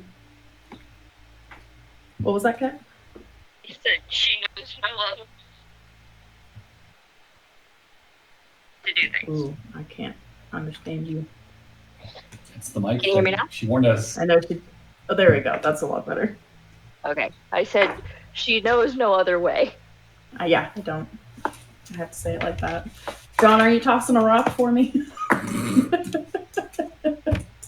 You want me to toss a rock somewhere specific? Just like on the other side. Just like, Trying to distract That these bit. guards. yeah. Okay. Do I have a rock? I found There's one. just a rock on me. There's a lot of rocks everywhere. Yeah, there's If the DM says there ain't no rocks, I call ample rocks bullshit. in this clearing. He said there was a lot of rocks. Yeah, lots of gravel, lots of broken stone, one big boulder that a little hairy man is sleeping on top of. I will grab a decently sized rock and chuck it in a distance that they should hear, but isn't obvious. Okay. So Would you like a bear enhancement? What? He's already a bear. What's a bear enhancement? It's enhanceability with bear strength. Oh, sure. I was gonna say he's Also, already a he's bear. saying- He got some hair. Or at least I thought it was some strength of the bear.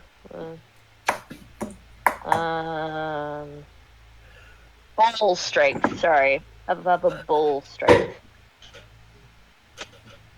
which gives What you is that? advantage on strength checks. So if Strength you're checking a thing, yeah. So checking a thing would be a strength check, yeah. Okay. Especially if you're trying to check it far. So what is the check? it would just be a strength check. And hey, your carrying capacity doubles, so that's fun. Less important though. We needed that in Daggermore. Daggermore. You can carry Barnaby. I'll fly. Thank you. With advantage, I got a 16. 16. Yeah. Okay. So, with a good heave ho, you hurl this rock into the brush. sort of back the way you came and like further out into the forest, hoping, I think, to distract these guards. And you definitely hear a change in the atmosphere around this half-built house pretty quickly. The rock hits, there's a splash, there's rustling of branches as soon as the other impacts, and you hear from out in the woods, kind of back the way you came, the sounds of large dogs begin to bark and kind of rushing through the brush towards that rock. And at the same time, you see the two darklings on the porch very quickly reaching into their cloaks, grabbing bows and arrows, kind of crouching down and almost completely vanishing from sight momentarily before you're like, wait, no, they're still there in the mist, kind of creeping towards the edge of the clearing. And at the same time, as the dogs start barking, you'll see a handful of curious little eyes kind of appearing in the holes of those standing stones. And the familiar creeping little fingers and potato heads of the boggles kind of start kind of like appearing, materializing, kind of poking around, sleepily looking to see what's going on. And the little hairy man on top of the big rock, hey, let's hold the ruckus. And as the darklings kind of pass by his rock, they're like, dogs found something, stay down. And he's like, I'm not scared of fucking intruders. And he kind of stands up and stretches, and you see as he rights himself, this figure, like I said, he's about 3 feet tall, hairy ass fucking face, big, thick, matted beard and mustache, long pointed nose, kind of mottled gray skin, and almost like satyr legs, the hairy little goat legs kind of bent backwards. He kind of stands up and with a yawn, kind of stomps on the rocks like, wake up, you big lummox, come on. And you see the rock itself begin to tremble and stand up and walk on these two craggy legs towards the edge of the tree line where the darklings are making. And he just sort of rides this big walking boulder following the darklings to see what's up. How big? The boggles are just kind of watching. The rock is probably about 8 feet tall. Okay. Big boulder. Big walking boulder. Have we ever, this guy. or I guess, have I ever seen anyone of this kind of look that this guy has? He seems very unique. I'll say go ahead and give me either an Arcana or a History check. They're both bad. Yeah, it's the same. 13. 13. Not any kind of fae you've ever heard of. Okay.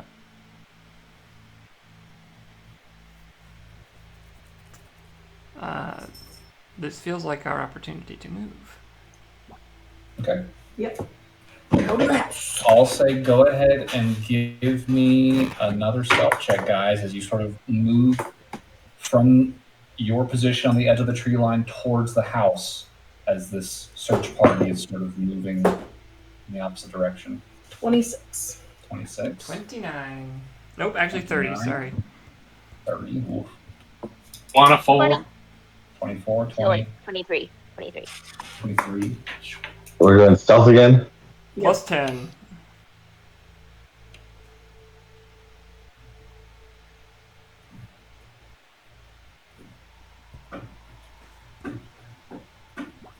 $25. 25. Oh, those are rough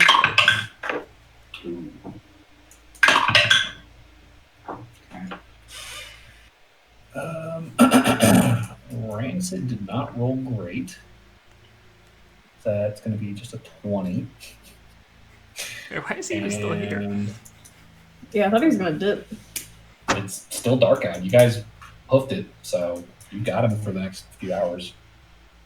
And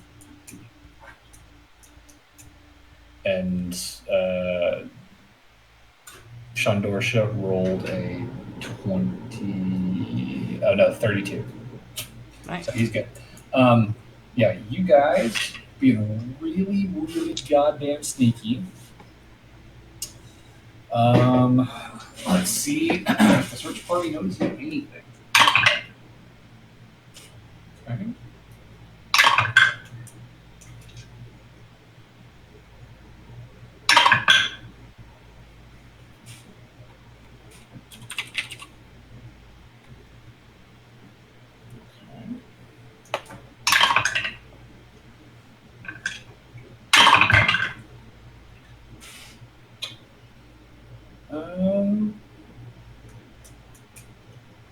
Predictably, not great rolls. So you guys creep up to the house as the two darklings, the little hairy man and his walking rock, kind of head away from the house on the other side of the clearing towards the sounds of the barking mastiffs. And you guys reach this half-built, half-timbered sort of structure undetected, and find yourselves stepping into a construction site. Is really the best way to say it. There are timber planks and raw logs just kind of sitting piled up in various corners of this building. There is a stone hearth in the center of the structure that rises up into a chimney that kind of like stretches up about 2.5 stories. The roof seems to be fairly high, but pretty steep slope to it. It looks at it, but only like half tile. And the bulk of the floor space here, the floor being like kind of cobblestone, strewed with like straw and the odd set of bums. There's a lot of like makeshift tools, stone hammers, saws, little boxes of shitty looking little iron nails. Like it's a significant work in progress. And there's not any clear indication at cursory glance where Kotum is. You don't see any sign of her. And as Shandorsha told you, she does stay underground. Didn't he say there was traps going down? Yeah, on the passageway to her like inner sanctum. All right, I'm gonna ask him about the traps. What to look for. That I don't know. None of us have been in there except for the Mason and Henry. On my life. I swear to God. No, you're fine. You're I fine. mean, You're have you fine. seen She's the like, entrance though? Like seen it? As I kind of gesture around the house. No. We don't really stay in the house. There's a cave not too far off where we generally spend the days. Is there anything in this house besides construction stuff, or is it's just completely unfurnished and just a bunch of stuff lying around? It's like it's unfurnished and there's a lot of construction material and tools primarily. It doesn't look like they're in the process of building some furniture. It looks like there's a table that's being built. Jeez. But it's mostly just a mess of wood and stone and tools and clutter. It's When Auntie Kodum goes to bed, does she come in here then? I asked Deshaun. yeah. No, there's a door somewhere around Okay. here. I don't know where. It's not obvious. He like points off to one side of the house. It's somewhere over there. Okay, let's can go. Lauren see if she can feel a draft coming through? Okay. I'll say go ahead and give me a perception check. Oh, I'm good at those. 21. 21. You start walking over towards the side of the house that Shandorsha indicated, and just kind of hold your hand out, slowly start walking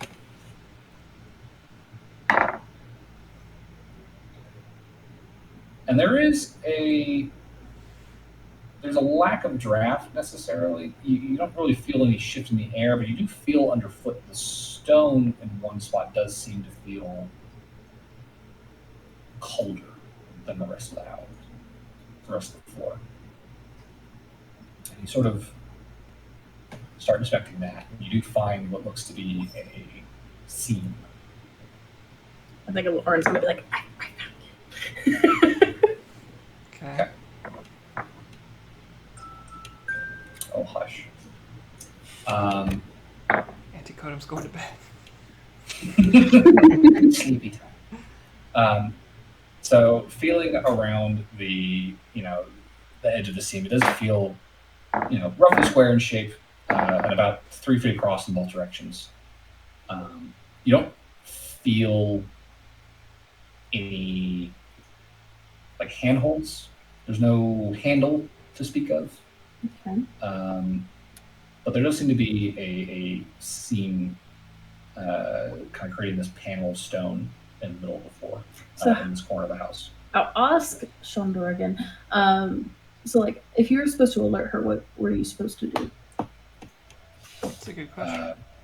Messenger. Mm. I mean, the mason would be the one because he got the rock and like dig. No, you're fine. You're Send word. So, And you can hear the giant boulder in the distance kind of trudging through the woods still. Seems like an open up the door type of situation. Oh, we have the thingy. Oh, I don't know if we can use that. That's super loud. Oh. Can you cast silence? I do not have that spell anymore. I forgot that. Can't. Maybe. Hold on. I don't think I have it prepped. Alright, we'll take a long rest. Let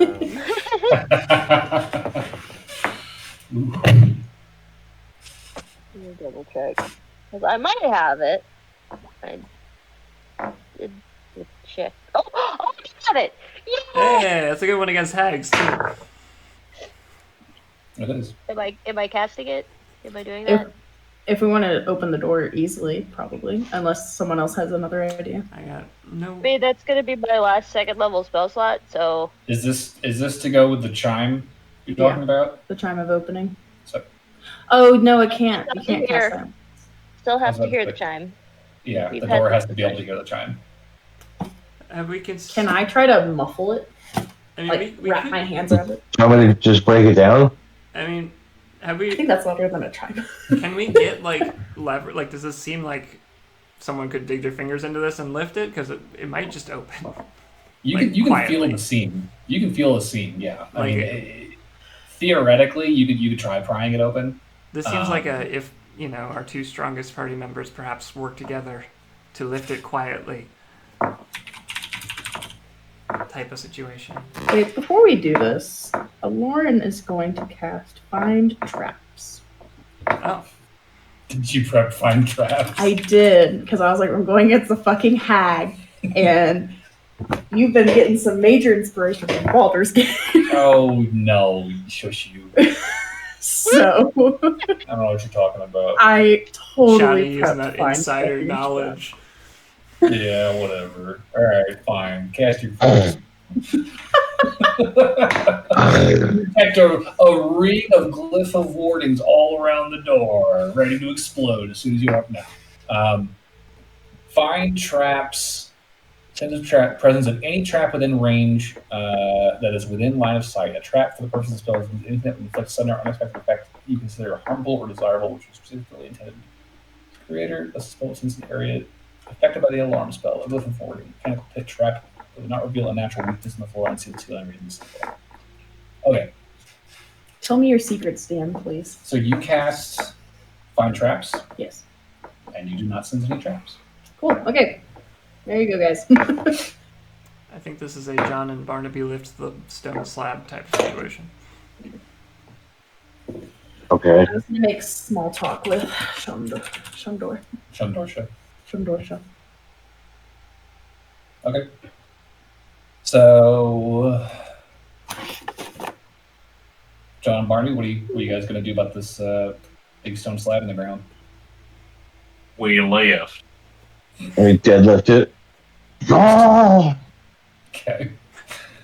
I guess give me a strength check. I know I'm not that strong. I'm not going to try and deadlift it.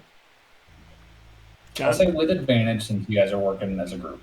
well, John also has advantage. I got a nat 20. Sweet. I got an 8 plus 2, so 10. Okay. Cool. What is that 20 total? Is that 24? Am I adding strength? Yes.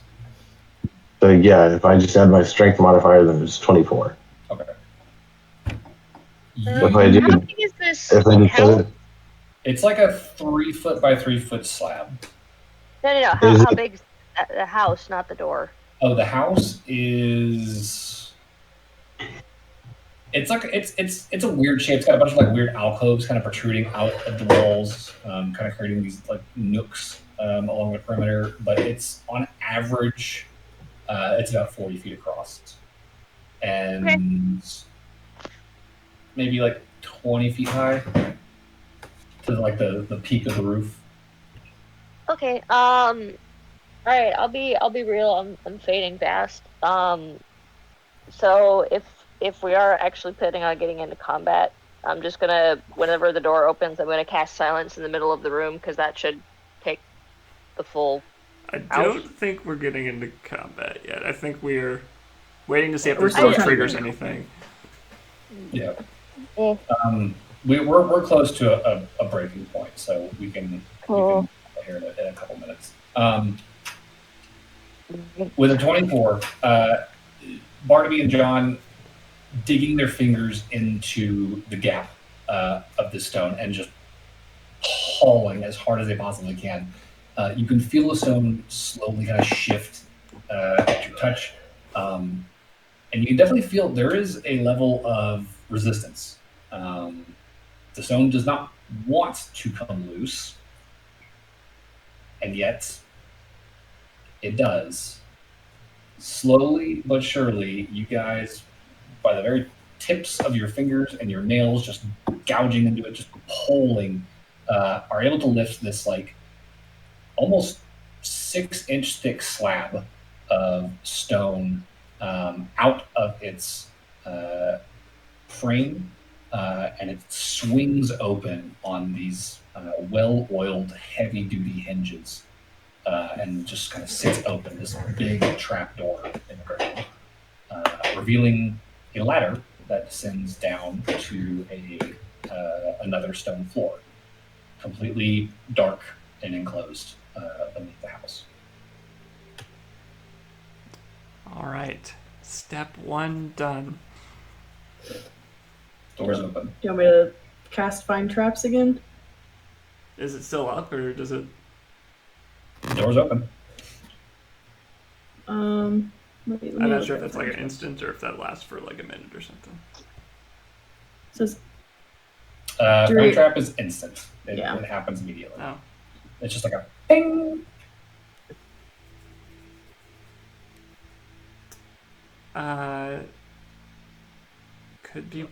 Could be worth it. We are going into this with nothing, and Sean here doesn't have any idea about what traps lie ahead, correct? Yeah, the mason would know. I don't know. I haven't been down here.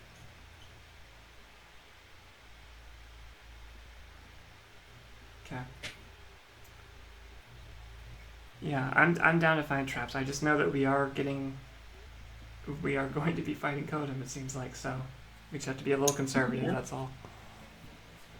Yeah. Your Why call, don't John. why don't I cast Detect Magic instead? Because if it's gonna be magic traps, which seems a lot more likely with this Fair. crowd. I'm Okay. okay with that. Are you casting this as a ritual? Yeah, and then, well, no, actually, I'll just cast it normally. But since it's not, since I have an hour with it, or 10 minutes, or whatever, 10 minutes. Since I have 10 minutes with it, it's also less instantaneous than Find Traps is. That's fair. Okay. So, popping a detect magic, Berber, you take a peek down the hole, and just looking at the base of the ladder and kind of the floor immediately around on this lower level, nothing is lighting up. Looks to be a pretty mundane basement. All right, let's go down and get that 10 minutes worth of detect magic. Okay. So, filtering down one by one down the ladder, you guys assemble in the cellar of the house. And looking around, you can see more construction equipment, more wood than anything else down here than stone. It looks like the walls and the floor seem to be pretty well set in place.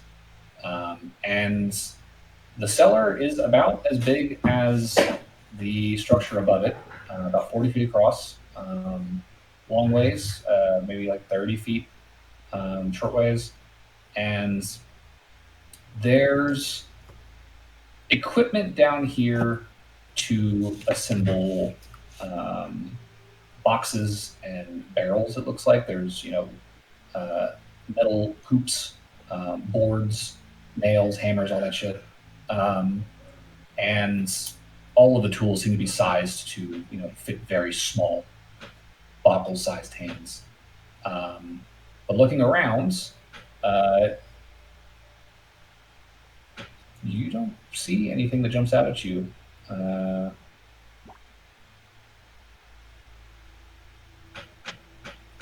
Okay. I'll say, Burberry, go ahead and give me an investigation check.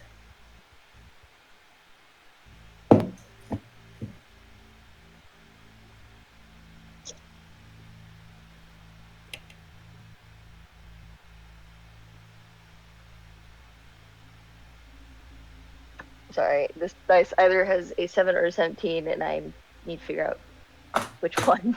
Because that's important. Okay, that is indeed a 17. Plus... bring it down.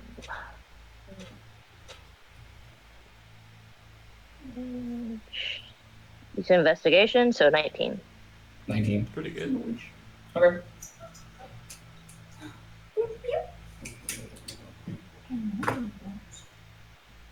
So, on an initial glance, nothing jumps out at you, Burberry. And for all intents and purposes, the basement looks to be just a basement under construction. But as you just kind of step forward and start looking around, just kind of panning, you catch sight of something that sort of gives you pause. There's an odd sort of quality to the wall off to your right. And kind of stepping over towards it, you are picking up the faintest bit of magic that is sort of trickling around it. It's probably like a 10-foot wide segment of this wall. Can I walk through it? You walk through it. I know what this shit is. I know what this is. I played Baldur's Gate. I'll walk through it. And you bump into the wall. Oh, darn. Lauren, you seem so confident. I just feel pretty confident about that. Oh. Secret door?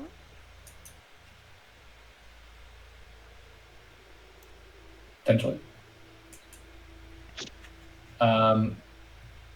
I'll say the magic feels with detect magic.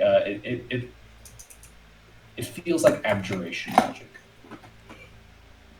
not illusion. Oh, that's cool, that is. That's turning one thing into another thing. It's protective magic, warding magic. Okay. I do have dispel magic.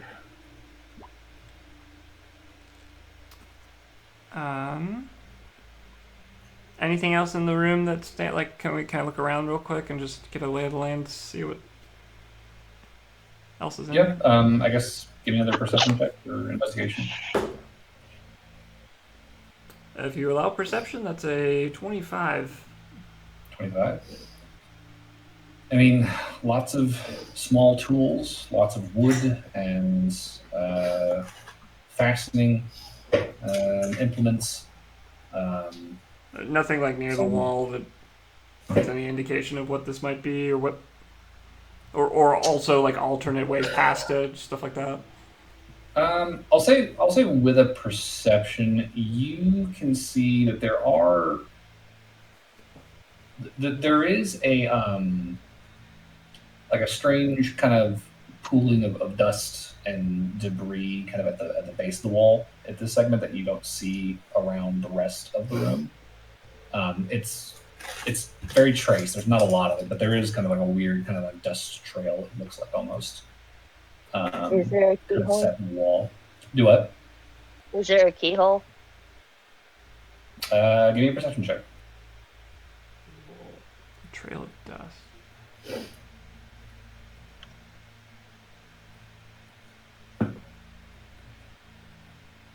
Okay. Man, that is a good dice. I'm gonna keep that dice around. Perception 20 unnatural. 20. You're pretty confident there's not a keyhole anywhere on this wall. Okay. Well, I'm sorry, random keys. We'll have to save you for another day. Forgot you had those. So like, you said there's like a line of dust, though, like implying that there's some kind of airflow coming out from under it, or no? Airflow or some kind of movement happening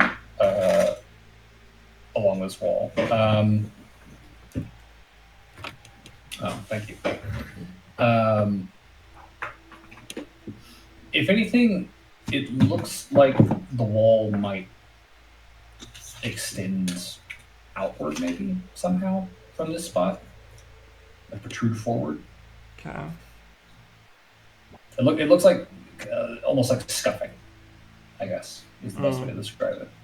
Trailing dust as it goes. Interesting. This might be a dispelling situation. If I get on the ground, like put my face to the ground, do I see anything? Is there like a crack I can see through? I guess perception check. Come on, that 20. Nope. That's a 16.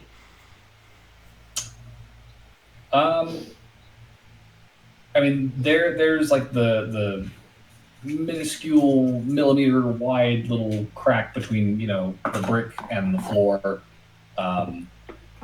There might be something behind it, but I mean it's a dark little recess you can't see. Okay. Yeah, this might be a dispel magic. I don't see an obvious way through. Okay. I will cast Dispel Magic on this thingy. Alright. With a Dispel Magic,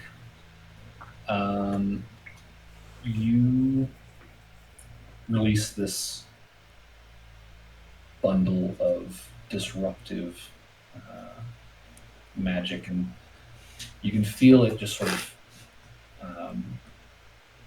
taking hold of the door, like twisting almost, and you can feel, or Burberry can see really, the magic sort of ensorceling this portion of the wall just sort of crack and tear under your spell. And moments later, there's no trace of magic on that wall.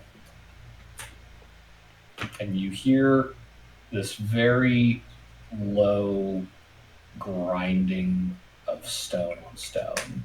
And I think Aloran, Burberry, and Noel would probably be able to kind of see that the wall does sort of lurch very slightly. The segment of wall kind of lurches to this, like, a little bit in its housing, and it's kind of like grinds against the stone underneath it as it just kind of like tilts ever so slightly to one side by like an inch. just kind of like Tilts. John. yeah, almost like it had been held up in place by the magic, and now that the magic is gone, the support that it was providing is just causing the stones to just fall slightly to one side. John. Yeah, let's Barnaby. try and move it. Snap, please. Go strong, Another strength boys. check. Is Dorasha? No, Sean Dorsha. Sean Dorsha a strong boy? No, he's like your size. Oh, he's small. Yes, I told you. He's like you and Noel's height, roughly. Aww. He's a small guy. Wait, are me and Lauren the same size? Well, I know Lauren's shorter than you, but he's in your height range, not John and Barnaby's height range. Is he taller than a Lauren? By maybe like an inch or two. Lauren, look at that. So after this hag business, Yeah, I guess my clan and I gotta go find somewhere to go. anything before that? John Barnaby, can I get that strength check with advantage, please? You might have to roll for David. He is managing dogs. Did you have to step away? Well, John, could I get a strength check with advantage? Sorry, stealth again? Strength. Strong boy, do strong things, please. It was only a 13.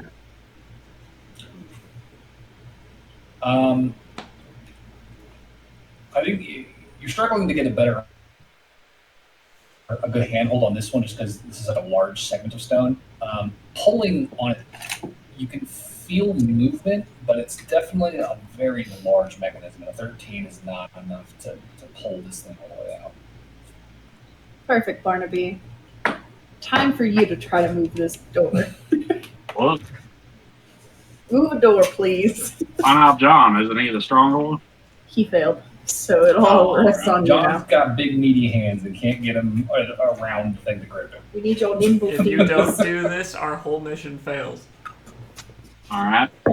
Okay, I want to have a Lauren try to. Actually, can a Lauren try to do it? You want a Lauren to try it? I want to try. Oh god. Alright. Okay.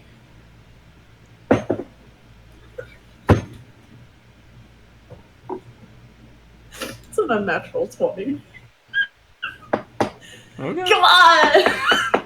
I got a 20. Okay. I think it helps having significantly smaller hands. You're able to kind of get your full grip around, like kind of in and around some of the stones where they've been piled, and kind of grab hold and just start pulling. And with a little bit of help from the others, I think you're able to start making some headway, and you can feel the wall pulling away from the rest of the stonework around it. And within, 15 seconds, you've got a reasonably sized protrusion, probably like 2 feet out from the wall, suspended on this like heavy-duty wooden frame and rails. This sort of like secret indented door. And the way is now open. Does the Burberry see any Behind magic it. glancing down the entryway? Looking down the hall, does not seem to be any magic down that way. What you are seeing is about a 10-foot wide, like really like roughly dug passage that seems to be sort of twisting down to the left from this wall ahead of you. There is a very, very faint bit of torchlight shining from somewhere further down the passage. Okay. Let's keep going. But beyond that, no sign of magic. Should I cast Find Traps again? If there's no magic tripping, I don't think traps are going to be around. I'm gonna say I think since we are in the hallway, kind of leaving the cellar, I think this is probably a good place to leave it for tonight. Okay. Just because it is running a little bit long, but we can pick up here, right here, next time, next week. Okie No, dokie. thank you, because I'm literally about to fall asleep soon. Yeah, I know.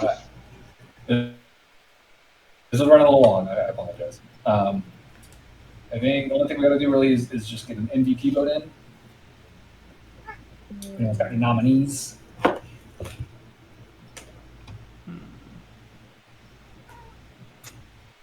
It was fairly equal. It was pretty evenly distributed session.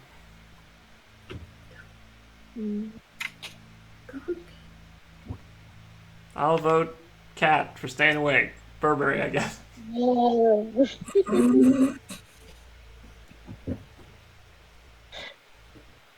I'll give it to Barnaby because some of the shooting text was good. Barnaby, one for I was gonna vote Burberry. John. Well, actually,